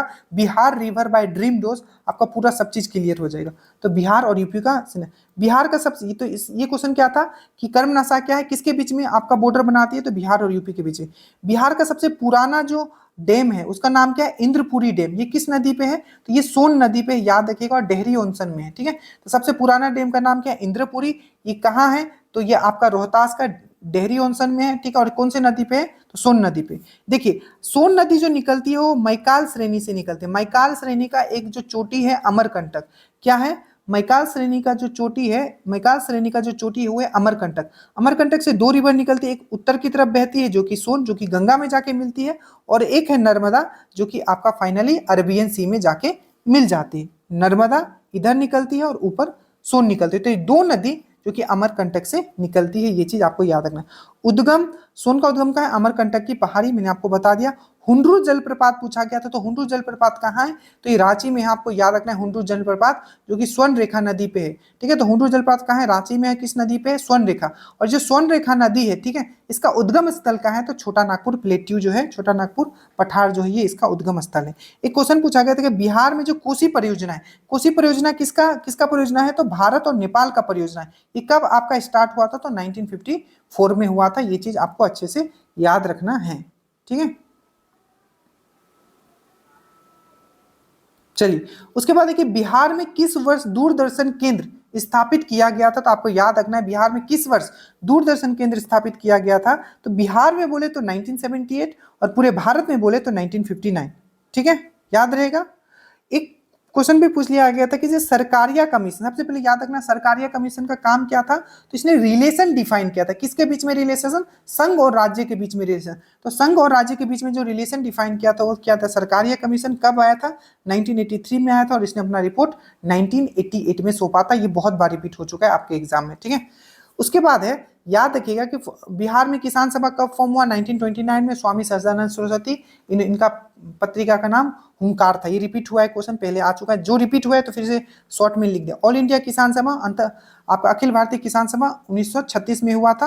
अब पहला बैठक इसका कहाँ हुआ था? लखनऊ में था। अब यहाँ याद रखो पटना हाईकोर्ट। देखो तो पटना हाईकोर्ट का जो फॉर्मेशन हुआ था वो 1916 में हुआ था। अच्छे से याद रखना, ठीक है। पटना हाईकोर्ट का जो फॉर्मेशन हुआ था वो 1916 में हुआ था, ठीक है। पहले इसके चीफ जस्टिस कौन थे? तो लक्ष्मीकांत झा। कौन है? लक्ष्मीकांत झा जो थे इसके पहले चीफ जस्टिस थे। और पहले महिला चीफ जस्टिस कौन थी? तो रेखा दोषी, ठीक है। अब अभी आप देख रहे हो, अभी मुझे बताना कि इनका करंट जो चीफ जस्टिस है, ठीक है, पटना हाईकोर्ट के चीफ जस्टिस कौन है, आपको मुझे कमेंट। तो 1916 में क्या हुआ था? आपका पटना हाईकोर्ट का फॉर्मेशन हुआ था, ठीक है, याद रहेगा। उसी प्रकार क्वेश्चन पूछा गया था कि पटना यूनिवर्सिटी का फॉर्मेशन कब हुआ था? तो बस एक साल बढ़ा लेना, 1917 में क्या हुआ था? पटना यूनिवर्सिटी का फॉर्मेशन आपका हुआ था। ये भी चीज आपको याद रखना है, ठीक है। अब देखो कि बिहार में क्या है, बहुत सारे गर्म जल कुंड है, हॉट स्प्रिंग है, जिसमें सबसे ज्यादा जो, ऐसे तो अलग अलग मतलब डिस्ट्रिक्ट में है, बट जो सबसे ज्यादा है वो आप देखोगे वो है आपका राजगीर में। तो यहाँ पूछा है कि बिहार के किस पर्यटन केंद्र पर गर्म जल का अनेक स्रोत है? तो याद रखिएगा आपका राजगीर, ठीक है। और याद रखिएगा एक क्वेश्चन पूछा गया था कि विश्व शांति स्तूपा, ठीक है, तो विश्व शांति स्तूपा ये कहाँ है? तो याद रखिएगा ये राजगीर में है आपका विश्व शांति स्तूपा। विश्व शांति स्तूपा कहाँ है? तो ये राजगीर में है, ठीक है। अच्छे से याद रखिएगा कहाँ है, तो ये राजगीर में है। और राजगीर में है, राजगीर का रत्नागिर, जो रत्नागिरी हिल है वहां आपका क्या है? आपका विश्व शांति स्तूपा है, आपको अच्छे से याद रखना है। और इसको किसने बनवाया है? तो जापानीज जो लोग हैं उन्होंने विश्व शांति स्तूपा बनाया था राजगीर में, रत्नागिर हिल पे। ये चीज आपको याद रखना है, ठीक है। बिहार का सबसे गर्म जल कुंड कौन सा है? तो ब्रह्म कुंड। याद रखना, ऐसे बहुत सारे मैंने कुंड आपको याद करवाए थे, बच्चों सबसे ज्यादा जो गर्म है वो है ब्रह्म कुंड, जो कि आपका राजगीर में, याद रखना। और एक है अग्नि कुंड, अग्नि में गया, गया। तो अग्नि कुंड जो है आपका गया जी में है, ठीक है। गया जी में क्या है? आपका अग्नि कुंड है। और ब्रह्म कुंड का है आपका राजगीर में, ठीक है। अब कुछ कुछ चीज याद रखो, इंपॉर्टेंट नोट। मैक्सिमम सबसे ज्यादा बारिश कहाँ होता है? तो किशनगंज में होता है। सबसे कम बारिश कहाँ होता है? तो अरवल में होता है। सबसे ज्यादा जो जूट होता है, जूट का जो प्रोडक्शन करता है वो कौन करता है? पूर्णिया करता है। सिल्क सिटी किसको बोलते हैं? भागलपुर को बोलते हैं। और औद्योगिक राजधानी बिहार का किसको बोलते हैं? तो बेगूसराय को हम लोग बोलते हैं। ये चीज आपको याद रखना है, ठीक है। देखो जलकुंड मैंने आपको याद करवाया था, ठीक है। जलकुंड कैसे जलकुंड याद करवाया था? तो मैंने बोला था कि राजगीर वाला याद कर लो, और गया वाला तो आपको याद ही है, अग्नि में गया, अग्नि कुंड का है गया। बाकी जो आपका आपका जो भी आपका मुंगेर में होगा, ठीक है, जो भी आपका मुंगेर में होगा वो क्या होगा? वो आपका रामायण से रिलेटेड होगा। रामायण हो गया, महाभारत, जैसे लक्ष्मण कुंड, रामेश्वर कुंड, सीता कुंड, ऋषि कुंड, ठीक है। उसके बाद ऋषि कुंड, सिंगार ऋषि कुंड, ठीक है, सिंगार। ये सब मैंने आपको करवा रखा है, एक बार जल्दी से रिवीजन करते। लक्ष्मण, रामे, सीता, ऋषि और सिंगार। भीम बांध कहाँ है? तो मुंगेर में। ये बहुत बार पूछा गया, इसको मैं आगे भी करवाऊंगा। भीम बांध, उसके जन्म कुंड और भारी कुंड, ठीक है। बस यहाँ इतना याद रख लो। राजगीर का बाकी आप राजगीर वाला याद रखोगे, और गया में याद रखोगे अग्निकुंड, ठीक है। अब दो पॉइंट जो बहुत इंपॉर्टेंट है यहाँ, कि बिहार का दो ऐसा साइट जो यूनेस्को में क्या है, उसको स्थान दिया गया है। तो पहला है आपका महाबोधि टेम्पल, जो कि गया में है, ठीक है। इसको कहा, तो आपको याद रखना है महाबोधि टेम्पल, जो कि आपका गया में है। 2002 में इसको यूनेस्को के वर्ल्ड हेरिटेज साइट में रखा गया था, ठीक है। तो जो महाबोधि मंदिर है आपका, ठीक है, याद रखना है, जो कि आपका गया में है, ये यूनेस्को साइट में इसको लिस्ट किया गया है जो 2002 में। और एक है आपका नालंदा महाविहार, ठीक है। नालंदा महाविहार मतलब जो नालंदा यूनिवर्सिटी जो अवशेष है उनके, ठीक है, तो उसको 2016 में थे। दो महाबोधि टेम्पल जो कि आपका गया में है, इसको मिला है यूनेस्को वर्ल्ड हेरिटेज साइट में। और एक है आपका नालंदा महाविहार। ये दोनों आप अच्छे से याद रखिएगा, ये बहुत बहुत बहुत इंपॉर्टेंट है। इसको 2002 में, 2016 में। बिहार का सबसे फेमस सूर्य टेम्पल जो है बहुत ही फेमस है, कौन सा जगह का? तो देव औरंगाबाद। तो देव औरंगाबाद में क्या एक सूर्य टेम्पल है, तो पूछा जाएगा कि सूर्य टेम्पल जो बिहार का फेमस है वो कहाँ है? तो औरंगाबाद आपका देव में। औरंगाबाद किस डिवीजन में आता है? तो ये मगध डिवीजन में आता है, याद रखिएगा, डिवीजन वाला भी हम लोग करेंगे, ठीक है, मतलब कौन से प्रमंडल में आता है। तो उदंतीपुर जो यूनिवर्सिटी मैंने आपको बता दिया था बिहार शरीफ में, किसने बनवाया था? गोपाल ने बनाया था, ठीक है, जो कि पाल डायनेस्टी का ये फाउंडर था। विश्व शांति स्तूपा मैंने बता दिया राजगीर में है, ठीक है, आपका यहाँ मैंने अभी बताया था, ठीक है, राजगीर में है, रत्नागिरी हिल पे है, जापानीसों ने बनाया था। 24वें तीर्थंकर, क्योंकि इनका 24वें तीर्थंकर बहुत इंपॉर्टेंट है क्योंकि इनका बिहार से रिलेशन है। तो टोटल जो तीर्थंकर थे आपके जैन के वो 24 थे, जिसमें अंत वाले थे महावीर।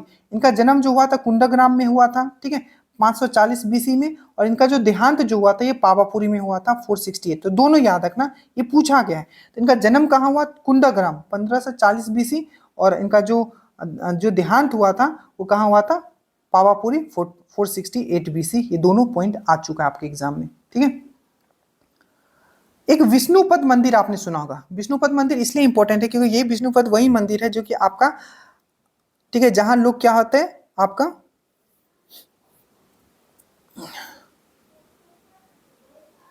पिंड दान करने जाते हैं, ठीक है। तो विष्णुपद मंदिर जो है आपका याद रखना ये गया में है, ठीक है। और कौन से नदी के किनारे है? तो याद रखना फल्गु नदी के किनारे। ये वही फल्गु नदी है, निरंजना नदी है, जहां आपको बुद्ध को क्या ज्ञान की प्राप्ति हुई थी। तो विष्णुपद मंदिर किसके कौन से मतलब किसके किनारे है? तो फाल्गु नदी के किनारे। बुद्ध को जो ज्ञान मिला था फाल्गु या निरंजना, ये मैंने आपको करवा दिया, ठीक है। लार्जेस्ट रबर डैम गया जी डैम, ठीक है, ये कहाँ है? गया में है। बिहार का सबसे गर्म और ठंडा जिला गया है, मैंने करवा दिया। 3 आपका आर्द्र भूमि है अब बिहार में। पहला कांवड़ लेक बेगूसराय, दूसरा नागी पक्षी अभ्यारण्य जमुई, तीसरा नकटी पक्षी अभ्यारण्य जमुई। ये सब मैंने आपको करवा दिया है। ये 3 आपके रामसर साइड है, आपके आने वाले हैं। बिहार में सबसे ज्यादा सोना कहाँ है? आपको सबको पता है सोना क्या है? जमा रहता है। सोना क्या है? जमा रहता है। तो जमुई में है, ठीक है। और इसका सोना का सिंबल क्या होता है? AU। सोना का सिंबल क्या होता है? AU जो होता है इसका सिंबल होता है। और याद रखिएगा इसका जो ओर है, मतलब आयसक 2 याद रखिएगा, ये पूछा जा चुका है। सिल्वरनाइट बहुत बार पूछा जा चुका है कि सिल्वरनाइट किसका आयसक है? तो गोल्ड का है। और कैल्वराइट भी किसका है? तो आपका ये भी आपका गोल्ड का है, आपको अच्छे से याद रखना है, ठीक है। अब ये क्वेश्चन 2 बार छप चुका है बहुत बहुत एग्जाम में कि पटना का सबसे पुराना नाम इस तरीके से लिखा होगा, या पटना का नाम मुगल के समय क्या था? मुगल जब थे क्या था? तो याद रखिएगा ये था अजीमाबाद। तो अजीमाबाद याद रखिएगा, पटना को अजीमाबाद भी कहा जाता था मुगल के समय। तो मुगल के समय पटना का नाम क्या था? अजीमाबाद, याद रखिएगा। अब हम लोग बात करते हैं, एक क्वेश्चन पूछा गया था कि पटना जो है, ठीक है, कितने डिस्ट्रिक्ट से, पटना जो है कितने डिस्ट्रिक्ट से अपना बोर्ड जो अपना बाउंड्री जो है शेयर करता है? तो 12। कितना? सॉरी, देखिए 12 क्यों निकला पता है? क्योंकि क्वेश्चन पूछा जाता है कि गंगा जो है कितने डिस्ट्रिक्ट से, बिहार के कितने जो जिला है उससे पास होके निकलती है? तो 12 जिले से पास होके निकलती है। और यहाँ पूछा गया कि पटना, ठीक है, पटना जो है कितने डिस्ट्रिक्ट से अपना जो है बॉर्डर शेयर करती है? तो आपको याद रखना है 9। कौन सा है? तो आपका सारण हो गया, ठीक है, सारण हो गया, भोजपुर हो गया, अरवल हो गया, जहानाबाद हो गया, वैशाली हो गया, समस्तीपुर हो गया, नालंदा हो गया, लखीसराय हो गया, बेगूसराय। इसको मैंने ट्रिक से भी याद करवाया था, अगर आपको याद हो, ठीक है। तो ये लिख लेना, पूछा जाएगा इसमें से कौन सा ऐसा डिस्ट्रिक्ट है जो पटना से बाउंड्री शेयर नहीं करता है अच्छे से। उसी प्रकार बिहार में गंगा कितने जिलों से गुजरती है? तो 12। सिंपल इसको याद करना, पहले तो क्या होगा? भोजपुर आ जाएगा, बक्सर आ गया क्योंकि यहाँ से एंट्री लेगा बक्सर का चौसा से। तो बक्सर, भोजपुर, सारण, ये तो 3 आप देख ही रहे होगे। उसके पटना हो गया, वैशाली हो गया, समस्तीपुर हो गया, बेगूसराय हो गया, लखीसराय हो गया, खगड़िया हो गया, मुंगेर हो गया, भागलपुर, और अंत में कटिहार। तो टोटल ये 12 डिस्ट्रिक्ट है। तो ये 2 चीज को आपको लिख लेना है, एकदम कंफर्म है, यहां से क्वेश्चंस आपको पूछे जाएंगे, ठीक है। सबसे लंबा, आपको याद रखना कि सबसे लंबा समय तक, ठीक है, सबसे लंबा समय तक, ठीक है, सबसे लंबा समय तक कौन से डिस्ट्रिक्ट में गंगा रहता है? तो आपको याद रखना है सबसे लंबे समय तक जो रहता है वो आपका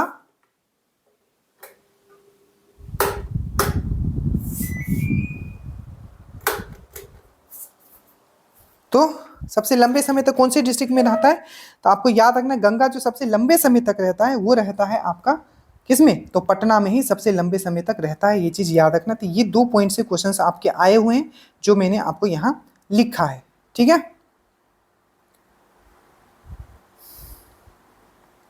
अब देखिए ये चीज मैंने बता दिया कि जापानियों ने विश्व शांति स्तूपा राजगीर में बनाया, ये चीज बता दिया।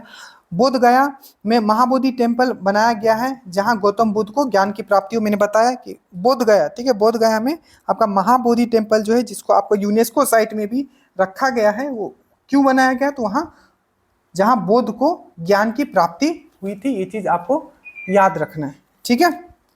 अब याद रखो कि इससे क्वेश्चन पूछा गया है, बिहार से रिलेटेड है, इसलिए मैं ले रहा हूं। जो बुद्ध सम्मेलन है, वो 4 बुद्ध सम्मेलन हुए। सबसे पहले 483 में, कहा, राजगीर में। अध्यक्ष कौन था, महाकश्यपा, और राजा कौन था, अजात शत्रु। दूसरा 383 में, वैशाली में, ठीक है, इसमें अध्यक्ष कौन था, तो आपका सवाकमी, और राजा कौन था, तो काला अशोका। नेक्स्ट 250 बीसी में, पाटलिपुत्र में, इसमें आपका अध्यक्ष कौन था, मुगलीपुत्र तीसरा था, और जो आपका राजा था वो अशोका था। फर्स्ट सेंचुरी, ठीक है। कुंडलवन कश्मीर में हुआ था, इसमें कौन था, वसुमित्र, साथ में अश्वघोष भी था, और राजा कौन था, आपका कनिष्क। एक बार बहुत बार क्वेश्चन पूछा जाता है कि जो बुद्ध को भगवान का दर्जा किसके शासनकाल में मिला था, तो कनिष्क के शासनकाल में ही मिला था, याद रखिएगा। 2 बुक का नाम याद रखना है, बुद्ध चरित और सौंदरानंद। बुद्ध चरित और सौंदरानंद ये किसके द्वारा लिखा गया है, तो अश्वघोष के द्वारा लिखा गया है, ये चीज याद रखिएगा, ठीक है। ये वही अश्वघोष है जो तो 14 बुद्ध, जो आपका 4th वाला जो आपका बुद्ध का जो सम्मेलन हुआ था, उसमें ये अध्यक्ष था वसुमित्र के साथ, ठीक है। बुद्ध का जन्म को दर्शाते हैं कमल से, गृह त्याग को दर्शाते हैं घोड़ा से। गृह त्याग को महाविनिष्क्रमण बोला जाता है, गृह त्याग को क्या बोला जाता है, महाविनिष्क्रमण बोला जाता है, और इसको दर्शाया जाता है घोड़ा से। ज्ञान प्राप्ति को पीपल से, देहांत को दर्शाया जाता है स्तूपा से। देहांत को क्या बोला जाता है, निर्वाणा। क्या बोला जाता है, निर्वाणा बोला जाता है ज्ञान का प्राप्ति को, ज्ञान को प्राप्ति को निर्वाणा, ठीक है। और महापरिनिर्वाणा जो होता है, ठीक है, महापरिनिर्वाणा जो, ध्यान, निर्वाणा ज्ञान प्राप्ति, ठीक है, निर्वाणा। महापरिनिर्वाणा जो होता है वो देहांत को दर्शाता है। और उपदेश, पहला जो उन्होंने उपदेश दिया था उसको चक्र से दर्शाया जाता है, ठीक है, तो उसको बोला जाता है धर्म चक्र परिवर्तन। तो पहला उपदेश को धर्म चक्र परिवर्तन, देहांत को महापरिनिर्वाणा, गृह त्याग को महाविनिष्क्रमण, ठीक है। और सिंबल आपको याद रखना है। किस नगर में सूर्य मंदिर है, मैंने बता दिया, आपका औरंगाबाद में है। हुंड्रू मैंने आपको बता दिया, रांची स्वर्ण रेखा पे। बिहार के प्रसिद्ध पर्व है छठ पूजा, सामा चकेबा और तीज, ये सब क्या है, यहाँ के इंपॉर्टेंट पर्व है। अब यहाँ देखो कि कुछ इंपॉर्टेंट लोक नृत्य मैंने लिखा है, छपेगा एकदम। झिझिया, ये सब मैंने ट्रिक से भी याद करवाया था आपको। झिझिया, पाइका, विदेशिया, साम चकेगा, जाट जटनी और परिकंडा। अब याद रखना, परिकंडा जो है एक मार्शल आर्ट है, मतलब एक लड़ाई करने वाला नृत्य है। तो पूछा जाएगा कि बिहार का कौन सा मार्शल आर्ट नृत्य है, तो परिकंडा। और याद रखना, झिझिया पूछा गया है, विदेशिया पूछा गया है, और जाट जटिन पूछा गया है। तो ये याद रखना, झिझिया, जाट जटिन और विदेशिया और परिकंडा, ठीक है, याद रहेगा, बहुत इंपॉर्टेंट है ये। बिहार का पेंटिंग का बात करें तो सबसे फेमस पेंटिंग कौन है, सबको पता है, मधुबनी पेंटिंग बहुत फेमस है, जो कि मिथिला क्षेत्र में मिलता है। तो मधुबनी पेंटिंग कहाँ मिलते हैं, मौफर मिथिला, मौफर मधुबनी। उसके बाद मंजूसा शैली पेंटिंग कहाँ मिलता है, तो भागलपुर में, मंजूसा शैली भागलपुर में। और मैं भागलपुर से मैंने क्या क्या कनेक्ट करवाया था, कहलगांव थर्मल पावर प्लांट, ये आपका भागलपुर आपको याद रखना है। और विक्रमशिला आपका डॉल्फिन अभ्यारण्य भागलपुर, ठीक है, तो याद रखिएगा। मंजूषा शैली भागलपुर, मधुबनी पेंटिंग मिथिला, और एक होता है थंग पेंटिंग। तो थंग पेंटिंग जो होता है बुद्ध भगवान का जीवन पर आधारित होता है, उसको थंग पेंटिंग बोलते हैं, ठीक है। Kahalgaon thermal power plant Bhagalpur, Vikramshila university जिसको धर्मपाल ने बनवाया था भागलपुर, विक्रमशिला डॉल्फिन अभ्यारण्य भागलपुर, याद रखिएगा। और डॉल्फिन रिसर्च सेंटर का है, पटना में है। और डॉल्फिन को एज ए राष्ट्रीय जल जीव कब घोषित किया गया था, मतलब जो डॉल्फिन है, सबसे पहले याद रखना, डॉल्फिन एक फिश नहीं है, डॉल्फिन क्या है, एक मैमल है, क्या है, एक स्तनधारी है, याद रखिएगा। और डॉल्फिन को याद रखिएगा, डॉल्फिन को, ठीक है, कब देश का जलीय जीव घोषित किया गया था, तो 2009 में। और 2008 में गंगा को राष्ट्रीय रिवर घोषित किया गया था। ये मैंने बता दें कि समुद्र तल से बिहार का ऊंचाई कितना है, तो 53 मीटर या 173 मीटर, ये सब रिपीट होगा आपका। समुद्र तल से बिहार का एवरेज हाइट कितना है, तो 73 मीटर या 173 फीट। अब देखिए, सबसे बड़ा जिला मैंने बताया था पश्चिमी चंपारण है, त्रिवेणी नहर यहीं से निकलती है, गंडक रिवर पे बनाया गया। और वाल्मीकि राष्ट्रीय उद्यान, वाल्मीकि अभ्यारण्य कुछ जो भी लिखा हो वाल्मीकि वो पश्चिमी चंपारण है। सबसे छोटा जिला आपका शिवहर। सबसे ज्यादा जो जो जनसंख्या घनत्व है 1880 है। कितना है इसका? 1880। किसका? आपका शिवहर का। तो सबसे छोटा जिला है इसलिए इसमें रहने का जगह नहीं, इसलिए जनसंख्या घनत्व सबसे ज्यादा है शिवहर में। और सबसे कम कहाँ है आपका जनसंख्या घनत्व? कैमूर में है, जो कि 488 है। मतलब 1 स्क्वायर किलोमीटर के अंदर 488 लोग रहते हैं और 1 स्क्वायर किलोमीटर के यहाँ 1880 लोग रहते हैं, याद रखिएगा, ठीक है। उसके बाद अगर पॉपुलेशन के हिसाब से सबसे बड़ा जिला पटना और सबसे छोटा जिला पॉपुलेशन के हिसाब से शेखपुरा। अब हम लोग आते हैं लिटरेसी रेट। यहाँ से क्वेश्चन हर साल पूछा जाता है, ठीक है, साक्षरता दर।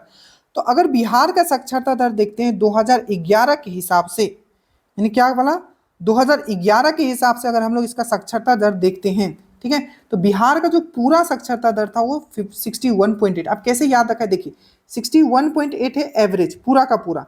महिला का क्या होगा? इससे थोड़ा कम होगा तो 51.5, 61 51 तो 51.5। और पुरुष का थोड़ा ज़्यादा होगा एवरेज से, तो 61 है तो 71.2। बस ऐसे ही याद रखना है। आपका महिला का 51.5%, ओवरऑल पूरा का पूरा बिहार का 61.8% और पुरुष का 71.2% याद रखना है आपको, ठीक है, याद रहेगा। उसके बाद ये सब हो गया। सबसे ज़्यादा मेल एंड फीमेल, सबसे ज़्यादा साक्षर जिला महिला और पुरुष दोनों के लिए कौन सा है? रोहतास है। सबसे ज़्यादा साक्षर है यहाँ महिला और पुरुष। सबसे कम साक्षरता दर मेल का सबसे कम साक्षरता दर कहाँ है? पूर्णिया में। और सबसे कम साक्षरता दर फीमेल मतलब महिला कहाँ है? आपका सहरसा में है, याद रखिएगा। अब कुछ और देखते हैं। आपका सेंसस सबसे बड़ा दशकीय वृद्धि जो था, ठीक है, जो 2011 का जो सेंसस आया था, जनगणना जो आया था, उसमें दशकीय वृद्धि कितना था? आखिरी 10 साल में कितना बढ़ा कितना लोगों का बढ़ोतरी हुआ? तो 25.42%। बहुत इंपॉर्टेंट, ये सेंसस का डाटा बता रहा हूँ, यहाँ से 1 से 2 क्वेश्चन रहेंगे। तो 25.42% का इंक्रीमेंट देखा गया था आखिरी 10 साल में। सबसे ज्यादा जो दशकीय वृद्धि हुआ था मधेपुरा में, जो कि 31.12 था। अगर ये डाटा आप नहीं भी याद रख सकते हो 31.12 तो कोई बात नहीं, इतना जरूर याद रखिएगा। दशकीय वृद्धि कितना था ओवरऑल? तो 25.42%, ठीक है। सबसे ज्यादा मधेपुरा जो कि 31.12 था, और सबसे कम जो था आपका जो दशकीय वृद्धि वो था आपका गोपालगंज में 19.02। ये अगेन यहाँ याद, ये पक्का याद रखना कि सबसे ओवरऑल कितना था, तो 25.42%। सबसे ज्यादा मधेपुरा, सबसे कम गोपालगंज। अब ये पक्का याद रखना, जो लिंग अनुपात था, लिंग अनुपात अगर पूरे बिहार का देखा जाए तो 918 था, और अगर इसको हम लोग पूरा इंडिया लेवल पे देखते हैं तो 943 था। मतलब 1000 लोग पे कितना महिला है? तो बिहार में 918 था, बिहार में 918 था, और आपका पूरे इंडिया में 943 था, ठीक है, 943 था पूरे भारत में, और बिहार में 918। सबसे ज्यादा जो लिंग अनुपात था वो कौन से डिस्ट्रिक्ट का था? तो गोपालगंज का 10 से 21। और सबसे कम का कहाँ था? मुंगेर का 876। तो कम से कम ये बिहार वाला और भारत वाला पक्का याद रखना है। बिहार का 918 और आपका इंडिया का 943, ठीक है। और ओवरऑल अगर हम लोग बात करें मतलब ओवरऑल अगर देखें तो बिहार का 918, सबसे ज्यादा किस डिस्ट्रिक्ट में था? तो गोपालगंज में 10 से 21, और सबसे कम 876 मुंगेर में। अगर हम लोग बाल लिंग अनुपात देखते हैं, जिसमें कि 0 से लेकर 6 साल के बच्चों को देखते हैं, तो 935 था आपका बिहार का, ठीक है। इतना आप जरूर याद रखिएगा। उसके बाद हम लोग आगे चलते हैं।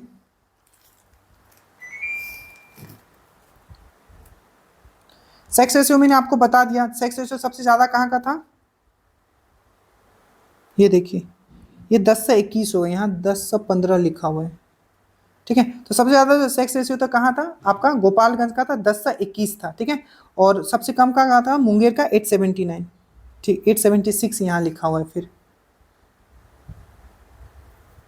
879 लिखा हुआ, इसको मैं चेक कर लूंगा, ठीक है, कोई बात नहीं। आप बस इतना अभी जरूर याद रखिएगा कि जो सेक्स रेशियो जो था, ठीक है, जो सेक्स रेशियो जो था, लिंग अनुपात जो था, जो पूरे बिहार का कितना था? तो 918 था, ठीक है। कितना था? 918 था, यहाँ देखिए मैंने बताया आपको, ठीक है, 918 था, ठीक है।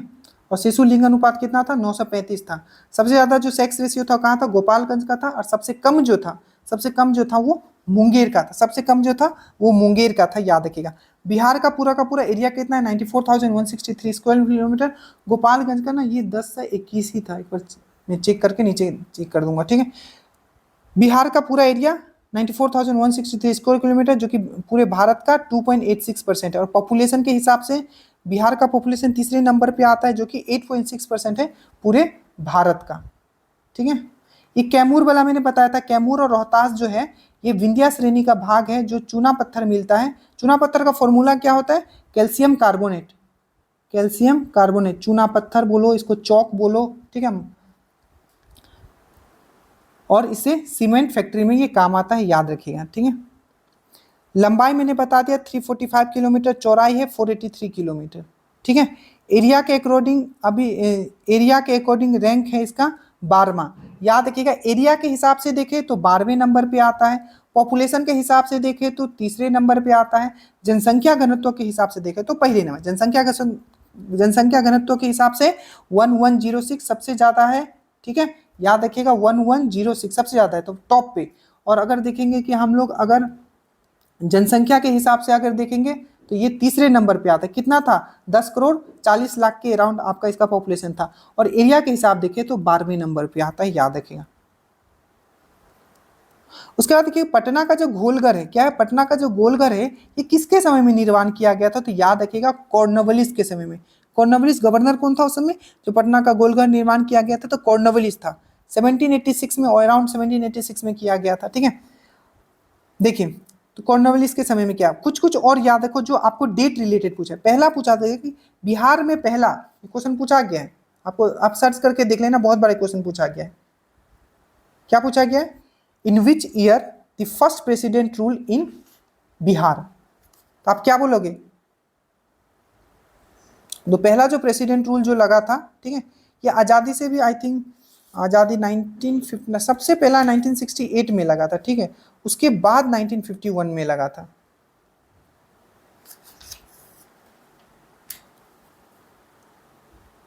तो ये डेट आपको याद रखना है, ठीक है। 1968 जो है ये एकदम कंफर्म डेट है, आपको एग्जाम में पूछा गया है कि बिहार में सबसे पहला जो राष्ट्रपति शासन कब लागू हुआ था? तो 1968 में। और एक क्वेश्चन पूछा गया था कि जो बिहार में जो बिहार राजभवन है, ठीक है, जो 1913 में बना था, ये किसके शासनकाल में बना था? तो बिहार राजभवन जो कि 1913 में बना था, याद रखिएगा किसके शासनकाल में? लॉर्ड हार्डिंग सेकेंड के शासनकाल में लगा था। ये वही लॉर्ड हार्डिंग है जिसके शासनकाल में क्या हुआ था? याद करो, आपका दिल्ली दरबार लगा था, ठीक है। और याद रखिएगा कॉर्नवालिस के समय में क्या हुआ था? आपका गोलघर बनाया गया था बिहार में, ठीक है।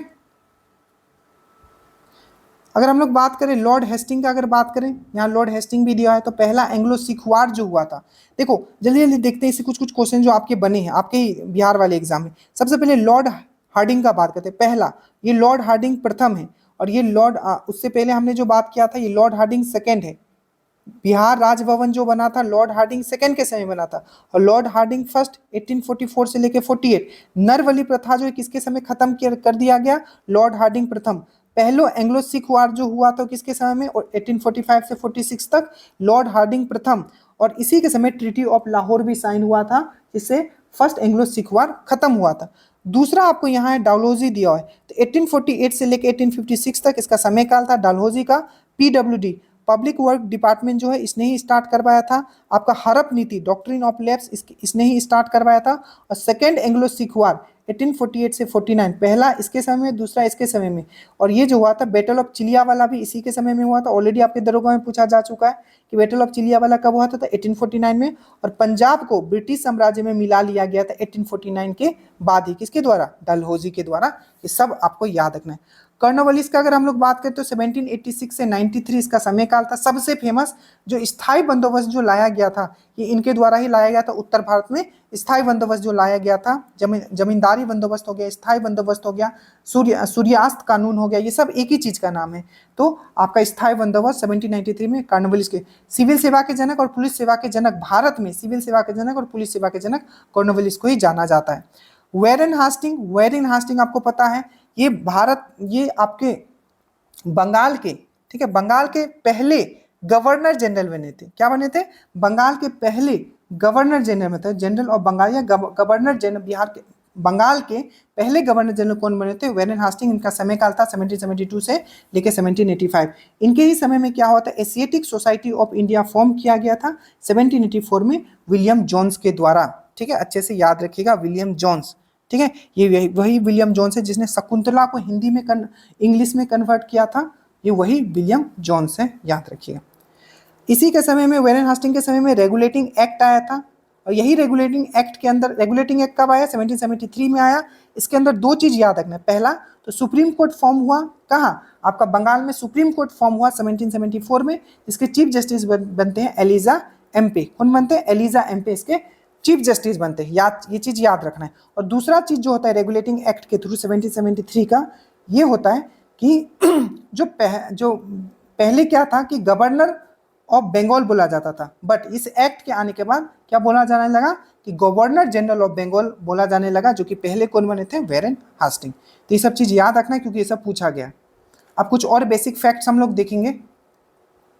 सबसे पहले हम लोग बात करते हैं कि जो हमारा स्टेट ट्री क्या है, मतलब राजकीय वृक्ष क्या है हमारा, तो पीपल है। बिहार का क्या है, राजकीय वृक्ष क्या है, तो ये है आपका पीपल है, आपको अच्छे से याद रखना है।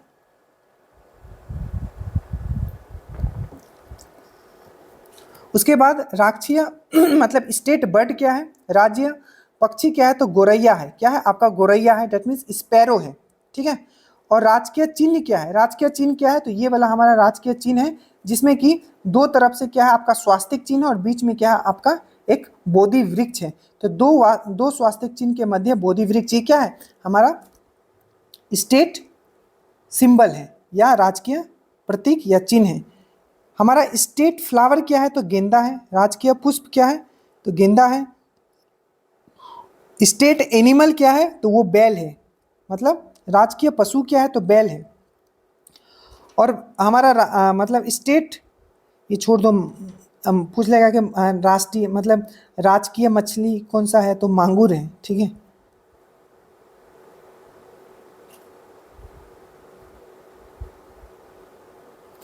ये वाला याद करने की जरूरत नहीं है अभी, ठीक है। जो बोल रहा हूँ, राजकीय भाषा, पहला राजकीय भाषा मतलब स्टेट लैंग्वेज है हिंदी, और दूसरा जो राजकीय भाषा है वो है हमारा उर्दू, ठीक है। अब देखते हैं यहाँ सबसे पहले ये सब क्वेश्चन आपको पूछा गया, लोकसभा का सीट कितना है बिहार में, तो पूछा जाएगा लोकसभा का सीट कितना है, तो आप क्या बोलोगे, तो लोकसभा का सीट जो है आपका बिहार में वो है आपका 40। कितना है, 40 कितना है, 40। अब ये भी क्वेश्चन आपको पूछा गया कि 40 जो लोकसभा का सीट है, इसमें कितना सीट जो है schedule caste that means SC के लिए रिजर्व है, तो 6।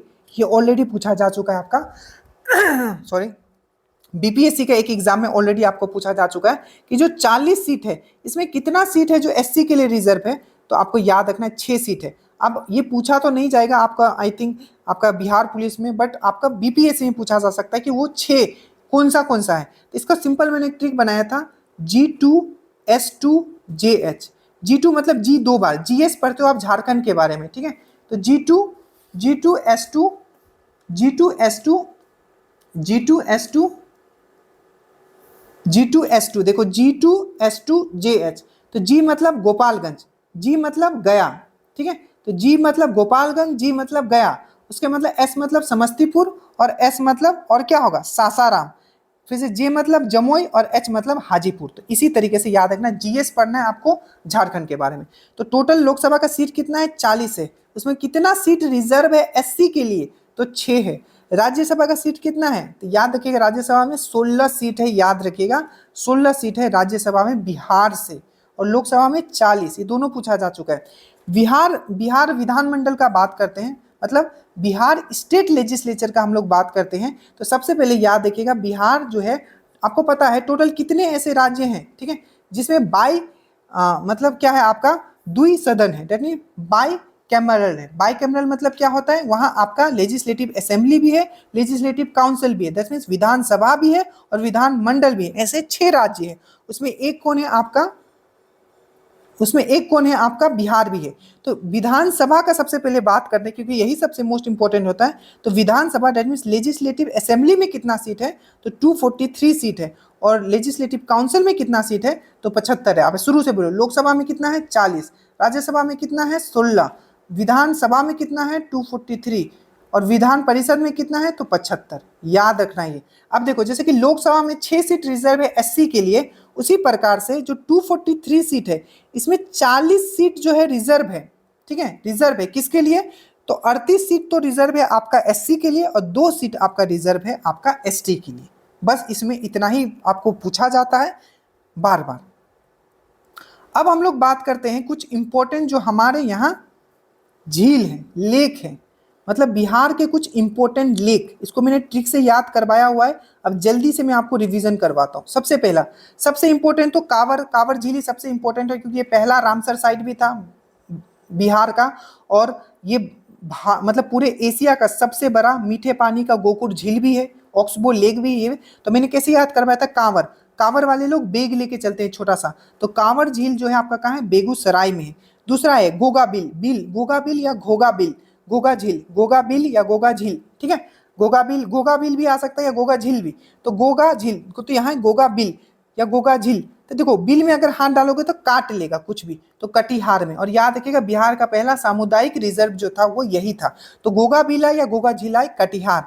कुशेश्वर भगा देता था, ठीक है, कुशेश्वर भगा देता था, तो दरभंगा, कुशेश्वर दरभंगा, ठीक है। उसके बाद सिमरी, सिमरी, सौफर सहरसा, तो सिमरी झील कहाँ है आपका, सहरसा में। जग भागा फिरा में याद करवाया था, तो जगतपुर झील कहाँ है आपका, भागलपुर में, ठीक है। और ये घोड़ा कटोरा वाला आपका बिहार पुलिस में पूछा गया था, तो मैंने आपको बोला था घोड़े पे चढ़ के कौन आता है, राजा लोग आता है। तो घोड़ा कटोरा जो है राजगीर में है, और राजगीर का है आपका नालंदा में है, राजगीर का है नालंदा में है। और राजगीर से राजा क्या आता है, घोड़ा पे आता है, तो घोड़ा कटोरा झील जो है राजगीर, याद रखना। और अनुपम पंप लेने जा रहे हो, पंप लोगे तो मूर में ही ना लोगे, पैसा दे के लोगे, उधार में नहीं देगा। अनुपम में आ रहा है पंप, और पंप जो लेगा अनुपम झील जो कहाँ है, कैमूर में मूर आ रहा है, तो कैमूर में क्या है, तो अनुपम झील कहाँ है, तो कैमूर में। याद करो फिर से, कांवर बेगूसराय, गोगाबिल आपका कटिहार, कुशेश्वर दरभंगा, सिमरी सहरसा, जगतपुर भागलपुर, और घोड़ा कटोरा राजगीर, और अनुपम झील आपका कैमूर, ठीक है। आ गया ये।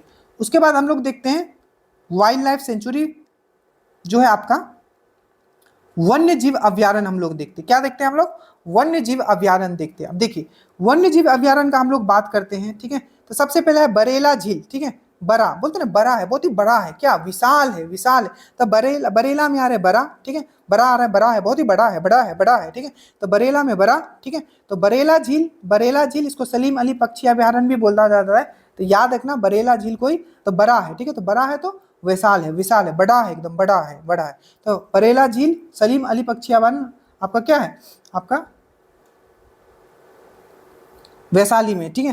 भीम के सामने जाऊं ना तो मुंह तोड़ देता था, भीम बहुत खतरनाक था। तो भीम बांध कहाँ है, तो भीम बांध मुंगेर में। गौतम बुद्ध सिंपल गया में होगा, ठीक है। गौतम बुद्ध वन्य जीवी अभ्यारण्य कहाँ है, तो ये आपका गौतम बुद्ध वन्य जीवी अभ्यारण्य कहाँ है, गया में। कांवर झील कहाँ है, ठीक है, कांवर झील भी और कांवर पक्षी अभ्यारण्य भी है, ठीक है। इवन इसको पैराडाइज बोला जाता है, पक्षियों का स्वर्ग कहा जाता है कांवर झील को, ठीक है। तो कांवर झील पक्षी अभ्यारण्य कहाँ है, बेगूसराय में, मैंने आपको बता दिया।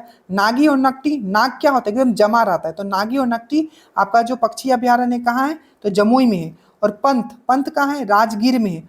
और ये आपका संजय गांधी जैविक उद्यान, ये सबको पता है, संजय गांधी जिसको हम लोग पटना जू के नाम से जानते हैं, तो वो पटना में। फिर से देखो, बरेला झील सलीम अली पक्षी अभ्यारण्य वैशाली, भीम वन्यजीवी अभ्यारण्य मुंगेर, गौतम बुद्ध आपका वन्यजीवी अभ्यारण्य गया, कांवर झील पक्षी अभ्यारण्य बेगूसराय, नागी और नकटी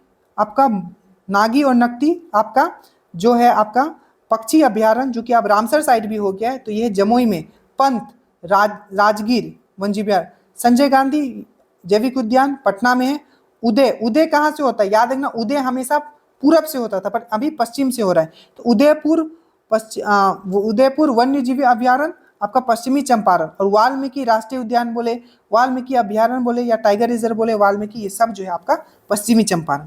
इतना जरूर याद कर लेना, इससे ज्यादा आपको याद नहीं करना है। उसके बाद हम लोग आते हैं बिहार का कुछ जलप्रपात में। किस में आते हैं, जलप्रपात में।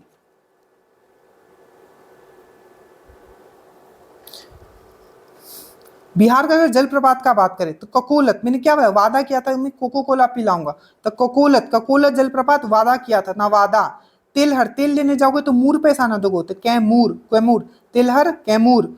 करकट खरीदने जाओगे तो क्या होगा, मूर पैसा ना दोगे, तो कैमूर करकट। दुर्गावती, ये दरोगा में आया हुआ था, दुर्गावती, दुर्गा माँ का नाम लो, रोना नहीं पड़ेगा। रोहतास, अगर रोहतास नहीं हुआ तो कैमूर मारोगे, ठीक है। तो दुर्गावती रोहतास, ठीक है। कर्मनासा, ठीक है, कर्मनासा, तो कब बोलते हैं ना, अपना कर्म को इस बक्से में डाल और दहा दे। तो कर्मनासा जो आपका जलप्रपात है वो बक्सर में है। धुआं कुंड ये कुंड वाला जितना भी होगा मैक्सिमम कहाँ है, धुआं कुंड सासाराम। ऐसे भी देखो कुंड धुआं जल रहा है और किसका नाम का यज्ञ हो रहा है, धुआं जल रहा है, तो राम जी का, सासाराम रोहतास। मजहर कुंड रोहतास, याद रखना रोहतास सासाराम। तो धुआं कुंड हो गया, मजहर कुंड हो गया, ये सब जो है राम जी का कुंड चल रहा है, ठीक है। तो धुआं कुंड, मजहर कुंड, सासाराम का है आपका रोहतास में। तुतला भवानी बहुत बहुत इंपॉर्टेंट है। मेरा बेटा तुतलाता था, ठीक है, तुतलाता था मेरा बेटा, ठीक है, और रोते रहता था। तो तुतलाता था और रोते रहता था, तो तुतला भवानी रोहतास। और टॉस झरना कहाँ है, तो टॉस झरना जो है ये आपका चंपारण में है। अच्छे से याद रखिएगा, ये आई थिंक वेस्टर्न चंपारण में, आप एक बार देख लीजिएगा। चंपारण में यहाँ लिखा है कि ये एग्जैक्टली आपका कहाँ है, कि पश्चिमी चंपारण में है कि आपका पूर्वी चंपारण में है, ये आपको एक बार चेक कर लेना है, ठीक है।